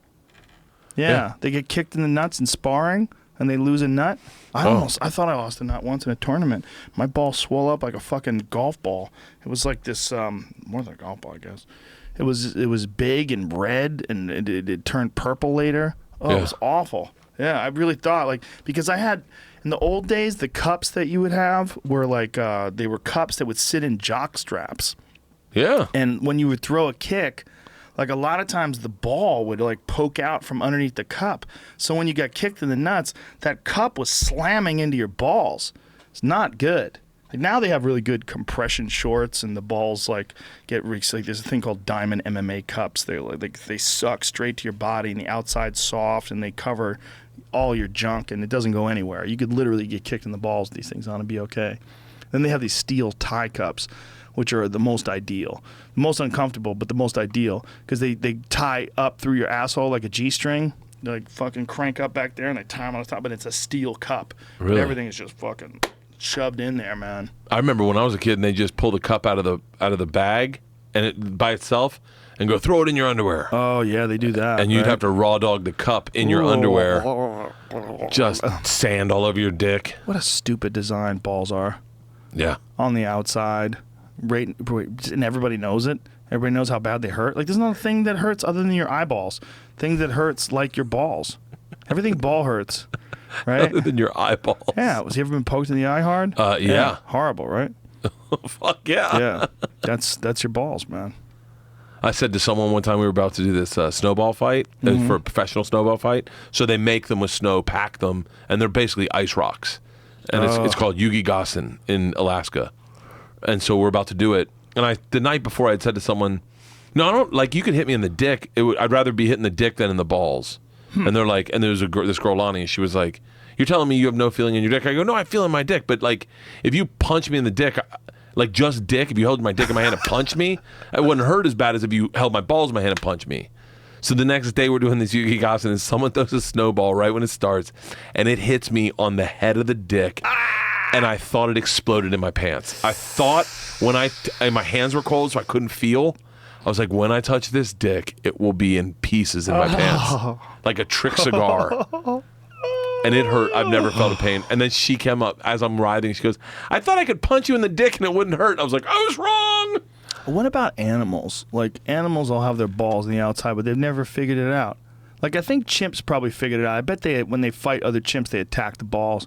Because I know they do that with people. When chimps attack people, they rip your dick off. And then bite your fingers off, right? Bite your fingers off or rip your dick off. They pull your eyes out. It's one of the things they do. They know what to attack. They're not trying to kill you. They're trying to maim you. Yeah. They're trying to take away what you need and want. So fucking ruthless little animals. I did a podcast with Callan the other day, and I go, and I love the way his brain works. And the first thing's out of his mouth, have you ever seen a hairless chimp? I said, no. And he pulls it up, and he's like, the woman was bathing with that thing. Bathing with, sleeping with it. She was having sex with it, most likely. Oh, had to. Yeah, she would just give the chimp Xanax. Yeah, she gave him Xanax and red wine. The one that tore that lady's face off in Connecticut. She was giving him Xanax and red wine? Yeah, look at the muscles on that thing. Fucking Not ridiculous. only that, the problem is we look at that and go, oh, yeah, it's like a bodybuilder. No. That's a chimpanzee. Like those muscles are like corded steel. They might be the same size as a bodybuilder's muscles, but the density of those muscles is off the fucking charts. Look at those fucking arms. Oh, dude, believe me, I've spent years of my life staring at naked chimps. But that's a chimp with mange. That's what that is. There's some sort of a disease where his hair falls off, where you really see their anatomy. Yeah, it's a stunning difference between them and us. I mean, there's a lot of similarities. But what's really, really interesting is that that is an intelligent animal. I mean, it's an intelligent animal that now uses tools. So much so that anthropologists are now thinking that, or biologists rather, what would it be? What would it be that studies chimps? Zoologist? No, definitely not. Anyway, whoever the fuck studies chimps, they have, I think they've universally concluded that chimpanzees have entered the Stone Age. So they are using tools without being taught so by other chimps. They're using tools independently, and they're using tools constantly. And they're using all kinds of different tools. And so they think that what's going to happen is eventually they're going to figure out a lot of other stuff, and it could take hundreds of thousands of years. But chimpanzees and monkeys have entered the Stone Age. I mean, this is from the BBC. They're using rocks and tools, and they're cutting things and breaking things open with tools. And so you would say it's not the workmanship that makes them special. If anything, a casual observer might struggle to even identify them as ancient tools. It's not their antiquity that's exceptional either. They're only about the same age as the Egyptian periods. What makes these tools noteworthy is that the hands that held them weren't human. These stone tools were wielded by chimpanzees, capuchins, and macaques. How do you say that? Macaques? How do you say those monkeys? I thought it was a macaw, But I thought that's a bird. Yeah, I don't know. Anyway, monkeys. The sites where they have been unearthed are the basis of a brand new field of science, primate archaeology. So what they're saying now is, if you think about human beings, right, at one point in the history of human beings, we were far more primitive than we are now, right? If you go back, and if you one of those people believe in evolution, if you go all the way back, you know, we were some sort of Australopithecus, right? It's like some sort of a chimpanzee-like humanoid thing, and that we got more and more intelligent for whatever reasons, and over the period of 2 million years, the human brain size doubled.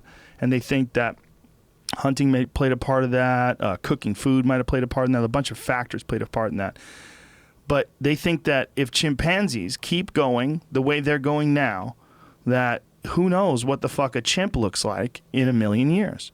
I mean, it's entirely possible that they could grow to be a new type of super intelligent primate. Oh, wow. Yeah. I mean, look, it was us, right? If you believe evolution, obviously I do, but if you believe scientists, the most studied in the field believe that human beings in this form, we've existed in this form for somewhere in the neighborhood of 500,000 years plus, right? I don't know if that's the right number, but it's some. I think it varies back and forth. But who knows how many hundreds of thousands of years before that we looked exactly like these motherfuckers. I mean, we've been around relatively recently. I mean, if you look at the history of the human race versus the history of the world's like 4.5 billion years old. The humans haven't even been around 1 million years, I don't think. That's crazy. So it's 4.5 million years old for the Earth. Humans, less than 1 million. So we're recent people or recent things that have figured out how to radically change our environment with tools. So now these things have figured out how to start using tools on a regular basis. So this is what happened with us millions of years ago or whatever it was, and this is what's happening with them. And this is fairly recent. We have now recovered buried stone tools from activity areas of all the stone tool using primates. Ooh, it's gonna be weird, man. I still can't understand how they can teach them sign language and talk to them. Crazy. Like how did crazy? Yeah. Humans have a very weird relationship with primates too. We expect them to be pets. You know, that's what this crazy lady in Connecticut, where her friend got her face ripped off, That's what they thought. Like, and the guy that got his balls ripped off and his face ripped off, and the chimps tore his feet off. You remember that guy? Yeah. That guy had a pet chimp, and that chimp got too old. And when they get old, they're incredibly strong and super aggressive, and they don't understand the consequences of biting someone's finger off. They just decide, I'm going to bite your fucking finger off. Whatever. Give me that finger. Yeah. You know, and that's what a chimpanzee is. I mean, they're wired to survive in the jungle. You know, it is an insanely harsh environment. That's a little baby chimp. God, look at that hand. It's a little baby hand. But they're wired to survive in an incredibly harsh environment. And that includes, like, fits of violence and retribution violence. They're fucking ruthless, man. You know, they gang up on other chimps and they plot out war. Like, they go after tribes of other chimps and kill them, and they, like, target them. They somehow or another figure out a way to communicate how to ambush other chimps. There's a lot of video on it, too. It's fucking ruthless, man. It's really harsh shit to watch. I made a gorilla laugh one time. How? I was at this, I think it's called Monkey Kingdom in Miami, and they had this depressed gorilla because I had this circus had him before, and they took out his canines. Oh, Jesus! Because they wanted to use him, so they removed his. Yeah, they didn't want biting people. Yeah, so they took out his canines. But apparently, canines in the gorilla kingdom are a sign of. That's like how you can become that's like if you don't have canines, then you're just shunned. You'll never get a partner, and so they could never get this one gorilla a partner. I forget the. Why don't they give him dental implants? I don't know. They could do that to hockey players. Yeah, I don't know. I don't know why they didn't. Doesn't it seem like they could do that? Yeah. Get him some nice veneers. Yeah, just give him a fucking operation. Why Put not him just under, give him human teeth? throw a little gas bomb in his cage. He doesn't know what the fuck's going on. Dope him up. So they're like, yeah, they do it with dogs. He's really depressed. And I think it's called Monkey Kingdom is what is the name of the place in Miami. They go, he's really depressed. He's just a depressed gorilla. I go, I bet I can make him laugh. And they're like, you definitely aren't going to make a primate laugh. And I swear to you, and this did not get included on my show. I swear to God, I started doing an impression of a gorilla. I just started going, oh, oh, and then slamming my chest. And then I went, number one, like this. And he went, huh. And I went, shut the I literally lost my mind. I was like, and they're like, I can't believe you made him laugh. And I was like, that. And then Travel Channel's like, I don't see why that's impertinent to the show. I was like, cunts. I just made a fucking like gorilla laugh. Gorilla laugh. A depressed one. Yeah. How, what? Ugh. Ugh, how frustrating was that? Oh, you have no fucking idea. Oh, I had a show. I have a clip. This is the frustrating part. Is we did the last season of Bert the Conqueror, and I did the whole thing. I everything that was shot, it was my thumbprint because we were in between presidents, and it was. I'm very proud of that product, and we showed it to them, and they're like, it's not on brand, and so they buried it. But in the process, what does that mean? It was too blue. It was too rough. It wasn't about like there was no intro reads. I wouldn't do like, my name's Bert Kreischer and I'm outside Cedar Point, the home of thrill rides in the middle of Ohio. Like whatever it is. So what did you do instead? I would be like, I would say stuff like, New Jersey's like a fat ass. Like not everyone likes it, but if you're into it, you get it. Does that make sense? and they were really fun reads, and they were so irreverent that if you saw them, you're not turning off the show. You're like, what the fuck? Like, right. I ruptured it. Yeah. So one of I said to them at the very beginning, I said, hey, listen, can you just? There's some clips we have here and there that'll definitely go viral. Can you just air them to promote the series? And they're like, no, we've got this. We know what we're doing, and so they didn't do it. So one of them was this thing, Pterodactyl. It was a ride in Colorado that's fucking amazing. If you go to if you go to Travel Channel's Facebook page and see how many views it's got, I think it'll blow you away. By the way, they never aired it when the show was about to air. They aired it later on accident, and it's the most viewed thing the network's ever had in its history of being alive. When they aired it by accident. One girl aired it by accident, didn't know, hey, we're trying to part ways with Bert, put it up, and it's got swing. Yeah, how many views? 242 million. Yeah. 242 million views? Yeah, it's got 1.3 million shares. 242 million views. Yeah. What? Let me see that. Oh my God! I told them. I said that is insane. I've never even seen something with 242 million views. I said, hey, we got some viral videos, and they were like, nah, we know better than you. Dude, 834 100,000 likes. They know better than you. Fucking idiots. And dude, look at the fucking screen picture. It's me falling off a cliff on a chair. Let me see this. Play it. Add a little thing to your thing. So this is all the free fall, 100 miles an hour into the canyon on the pterodactyl. How do you free fall? How does it work? You're in this chair. It's strung out to a fulcrum. All right, man, would you like a little tip before you go? I would love a lot of tips. No, not a little tip like that. I thought you meant advice. I am leaning a lot forward. Let's pray to God. I don't understand what's keeping you alive. It's a string, a cable is strung across the canyon. Oh my God. And that is tied to a string in the middle. This is how you see Colorado. Fuck, dude. By the way, there is one that is 10 times funnier than this. They took me into a spook house, and it is What's a spook house? Please don't say it involves black people. And no, it did not involve black people. I wonder if I tried to post it online because they used to let me post all the content. Yeah. And then once once they realized they were ready to part ways with me. So it was their idea or your idea? They asked me what I wanted to do. The president at the time took me out to lunch. He said, "So what do you want to do?" And I said to my therapist, I was like, "I think I don't want to ride roller coasters. I'm done riding roller coasters. I'll do something that is my idea. Like I'll do something. If you want to do something, we can do something. But I don't want to just be a host for hire. I want to have. I'm focusing on stand up. I'm focusing on my podcast. I want to do stuff that means something to me." So this is like last year. This is a full year ago. A full year ago, roughly probably today. Whoa. Like it was October. It was before we had done the weight loss challenge. I was the fattest I'd ever been. I had rapped Bert the Conqueror. It was about to start airing. So yeah, I think it was October. Wow. My special hadn't aired. My special was airing in November. And she said, "What do you want to do?" And I said, "I don't want to ride roller coasters anymore." And she's like, "Okay." And so then they're You're like, "Well," fired, Bert. Yeah, pretty much. Wow. But my therapist was like, "Don't go in and just ask for a job. Say what you want and don't do anything other than that." What did you say you wanted to do? Like, what was the idea that you wanted to do? A show that I think I'm going to be doing. You're gonna do another show. I'm going to do a show with my buddy Tony, the guy I was telling you about that's running Roseanne. But I can't tell because the premise is pretty high concept. We'll talk afterwards. But we're doing that, and then I'm doing scripted, which is what I wanted to do. Right. But I had already shot this product, and there was this one thing at a spook house where it's What's like a spook house? It's a haunted house. It's in Colorado. What you know the place I'm talking about?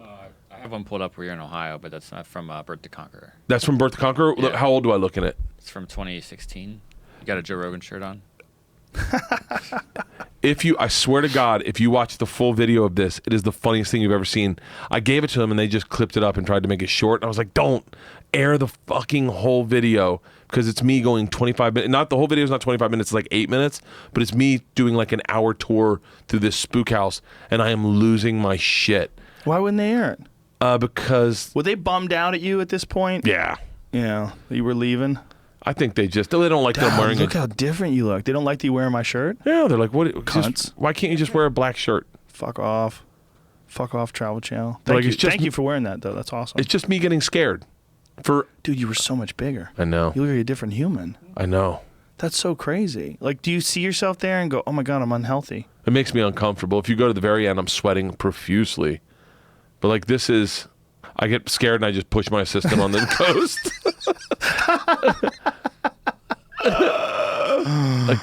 Oh, wow. I don't even look like myself. Yeah, how many more pounds are you there? 50? 260, 250. So you're 40 plus pounds heavier. Yeah. Wow. Just drinking like crazy. Dude, it's amazing how you've done this. You know, from January to today, you've essentially changed who you are. You know? Yeah, but I think I probably wouldn't have done it without all of us being a part. Like, it's been fun. Yeah. You know? Yeah. I felt guilty that you guys went through all that shit and I didn't do anything. That's one of the reasons why I was willing to pay for... Like, that's where things got fucked up. Like, my intention to pay for your trip to the basketball game was a good intention. Yeah. But it put Ari in a weird place because I kind of stepped in for him and then went, oh, Joe would step in for Ari because Ari's a welcher. Maybe if I didn't do that, you guys would have sorted it out quicker. Didn't mean to do that, you know. Yeah, when you said that, you're like, no, don't worry. Ari's done it. We've been friends a long time. I got this. I had it on my pocket. So when you said it, it was very like, you didn't sound like you were I didn't feel like you were throwing Ari under the bus at all. I didn't feel like it, but I think he felt like it a little bit. But I also think there's blood in the water. And when there's blood in the water, those fucking online piranhas, they just find a weakness. I found a spot.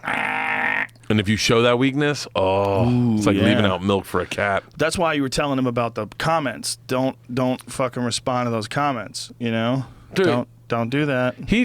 Look, I love him to death, but he posted something shitty, real shitty one time. He knows it, and anyone that knows it, and if they don't know it, they'll never know it. I don't give a fuck.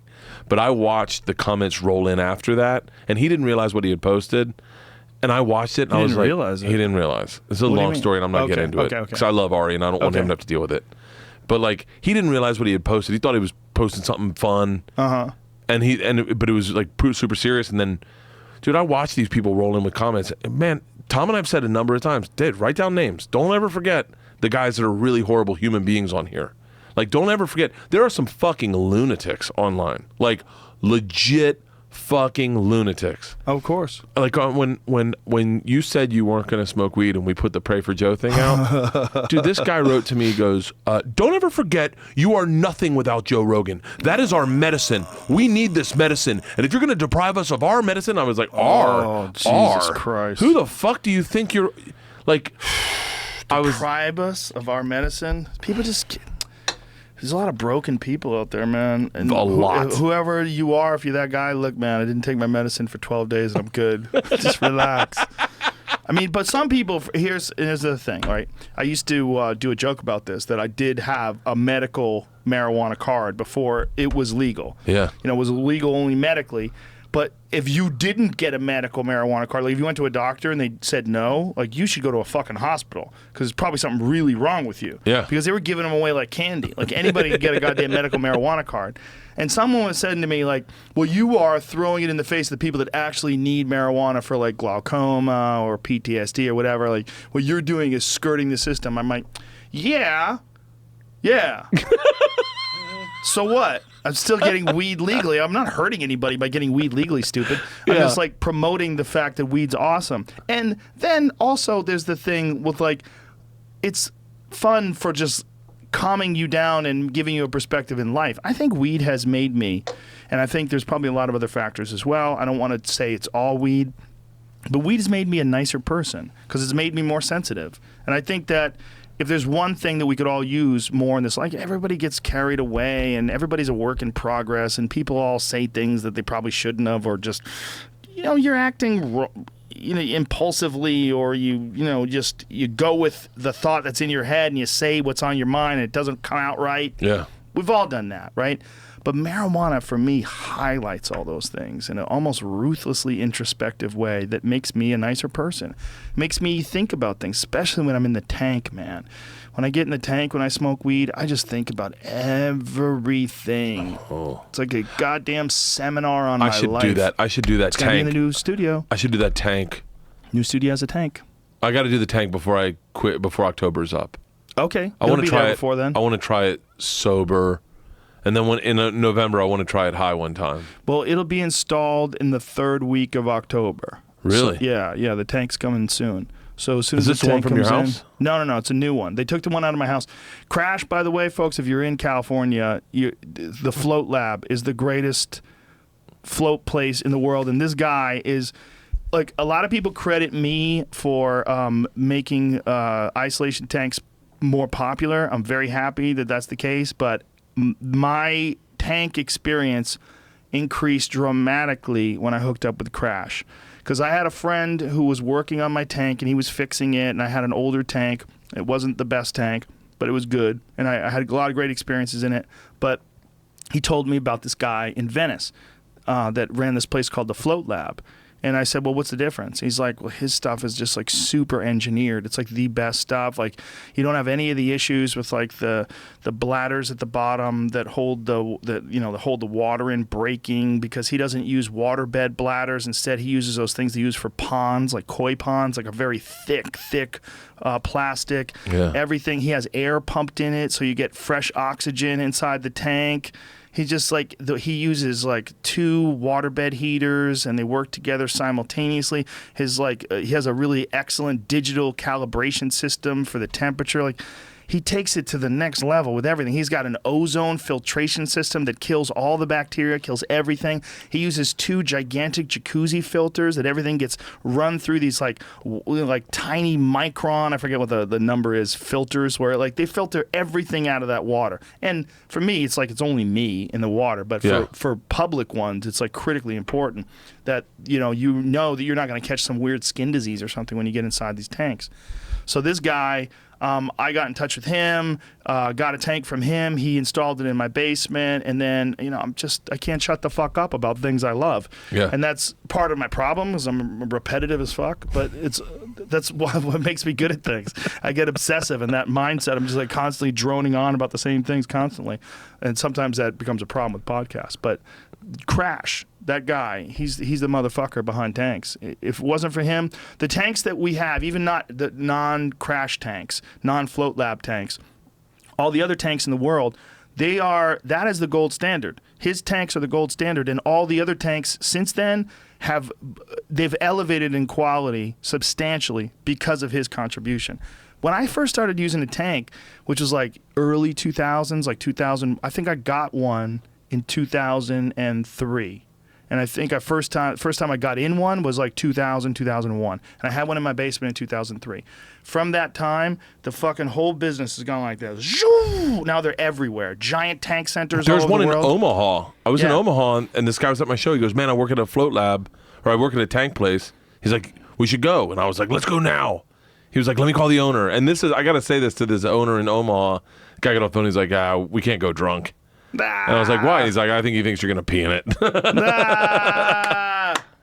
I want to do it bad. Well, you will. You'll do it. I'll have you in like right after it's installed. But so we're getting a new one put in because that's the thing about Crash. He's so crazy. He's constantly like innovating. He's like constantly like even if the tank's perfect, he's like, no, that's the old one, the old version. We got to get rid of that. We got to take it out. We got to upgrade everything. Like he's just nuts with that shit. Wow. Yeah, he's a mastermind. He's like a real mad scientist, genius character when it comes to tanks.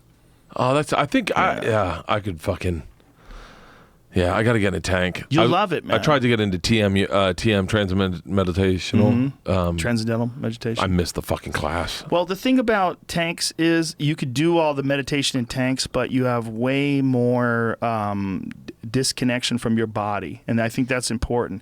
It disconnects your mind and your thoughts and your ideas from your physical frame. Like that's what people are trying to do when they meditate. Like you're trying to sit down in a comfortable spot and just concentrate on your thoughts, and you absolutely can achieve these amazing states of mind in that way. But I feel like those states are elevated substantially from the tank. And everyone I know that disagrees has never done the tank.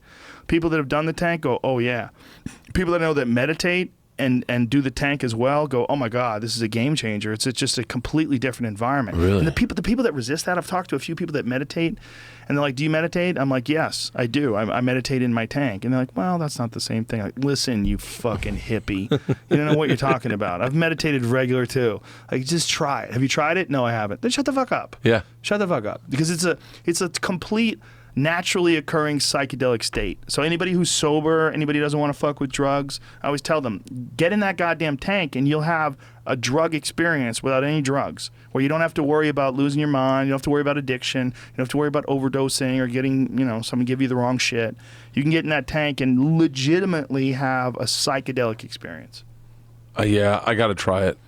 You do? The big thing, this is going to sound, a lot of my realizations this month are going to sound very, very childish and pedestrian.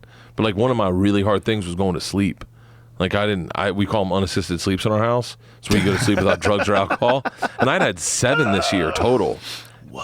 I pulled down fucking 13 in a row. Wow. And so now the idea of sleep doesn't panic me the way it used to. Like last night I did a podcast with these young ladies. And then I just was like, I'm going to bed now. And I got in bed and I just closed my eyes. That's crazy. Dude, you're healthy. Like I was like, I'm going to bed now. Bert, I'm proud of you. Oh, I really thanks. am. I really am. Because what you've done is, considering your lifestyle and how long you've been doing it that way, it's amazing. And I know that you rise to the challenge of a competition. That sort of like motivated you to do it. Yeah. But not a lot of people would have done it, man.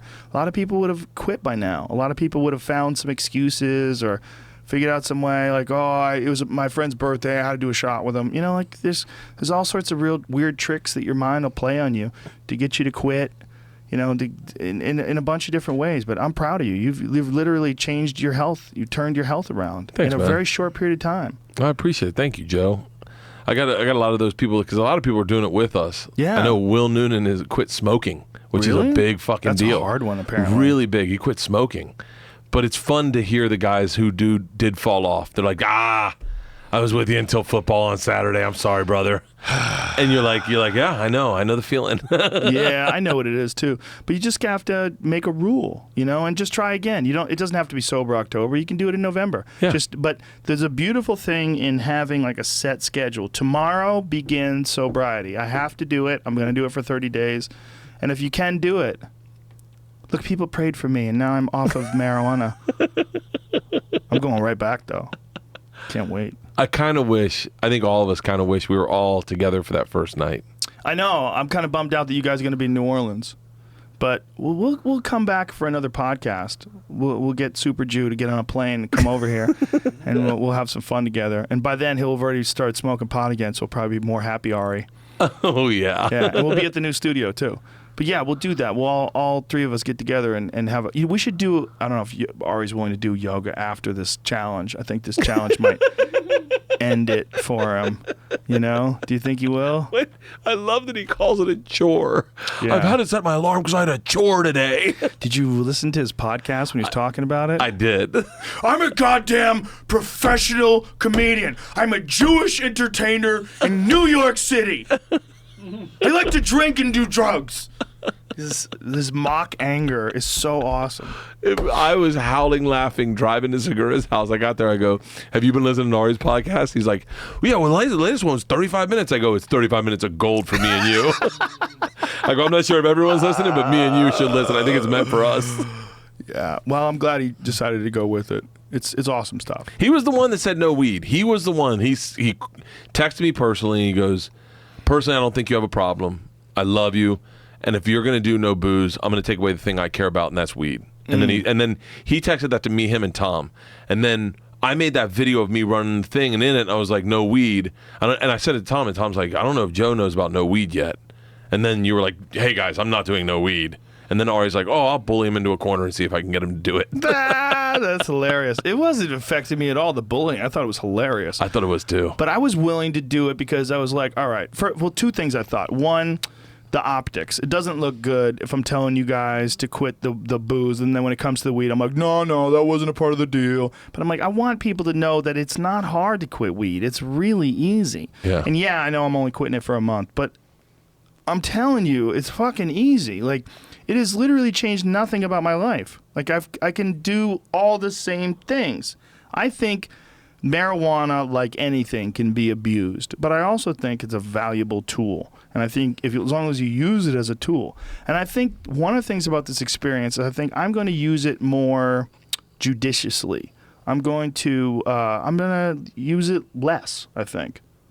I'm going to be that way with alcohol. I want to enjoy it. I want it to be part of the party as opposed to it be the thing. Yeah. Like I want it to the very accurate statement is going out to the patio in the store. Sometimes you do see something that I was just part of my night was like do my set, go to the patio in the store. Yeah. As opposed to like Burr, I always think Burr uses booze properly. He's like, get done a set, and he's like, you want to go have a whiskey? Yeah. And you go back to that back bar and you have a whiskey with him and you talk about something for 30 minutes, not overkill. Yeah. And it's like, all right, I just made the drive home interesting. I'm going. Yeah, he's a disciplined guy, you know. He's an interesting guy in that regard. He works really hard. He's very disciplined, but he's also very smart in understanding the trappings, where things can go wrong. Yeah. He's a wise man. He is. There's a lot of them out there, man. You just got to find them and cultivate them, and we're very lucky. Very fucking lucky. I will say, me personally, I'm very lucky to have the group of friends I have because I look back. I remember you telling me a long time ago over a shot of whiskey, you don't have to have shitty friends. A lot of people like you. Just let them be your friend. Well, you had a few people in your life that were monsters. I was not good at figuring that. I remember you were like, you're a really good guy. We were at the Ice House. You're a really good guy, and everyone's trying to be your friend. Just let it happen. Yeah. But I was so protected. Well, you had that one monster in your life, and once you got rid of him, your everything kind of went smoother. And you also realized, like, other comedians actually want you to succeed. Yeah. They're not trying to hold you down. They're not trying to shit on you and like literally remove parts of you. They want you to be happy. They want to enhance. Yeah. And then also you realize that there's beauty in that community of like seeing people succeed and being happy for them, and they're happy for you, and you're happy for each other, and everybody can get together and laugh. Yeah. I mean, Joey Diaz called me the other night, and the fight's on, and he goes, "Dog, fuck spots. Let's watch a fight. I want to see Mighty Mouse." I saw the video of you guys all together, and Joey's high as fuck. You got to contact Ty. You probably broke the rules by hanging out with Joey. I definitely thought about that.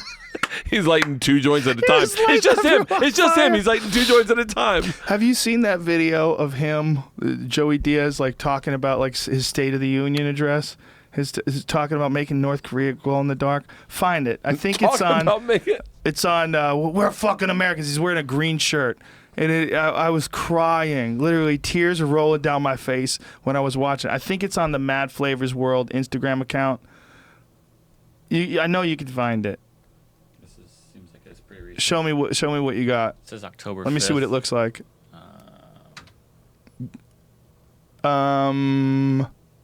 Yeah, that's it. He takes the glasses off. See if you just play this. We'll go out with this. Bert Kreischer, I'm proud of you, man. Thank I really you, Joe. am. We're gonna leave you guys with the great and powerful Joey Diaz.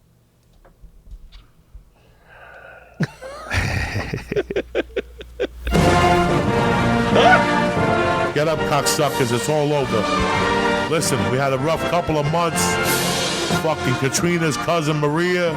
The other one, Puerto Rico, Houston, fucking Florida. Listen, it's been tough up to now. The earthquake in Mexico, the White House, whoever the fuck is going on. But it don't matter. They want to shoot. It's time for us to fucking shoot, cocksuckers. They want to get down and dirty. Don't forget who the fuck we are. You understand me? We're the baddest motherfuckers out there. You send a message to that fucking North Korean. He's gonna be sniffing my dick and sucking my asshole. That's the focus. We're going to North Korea in like a year. It's gonna be an island. It's gonna glow in the dark. You know why? Because we're Americans, cocksuckers. Who the fuck do you think you're dealing with? Stop with the gun control. They're selling more guns than ever the last 3 days. Stop with the fucking whining. Stop with the Russians on Facebook. I don't give a fuck. Worry about yourself.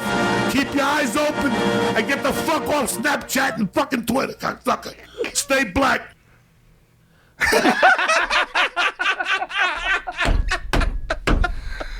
Oh. He is so fucking He's the best ever, man. That's the funniest guy that's ever lived.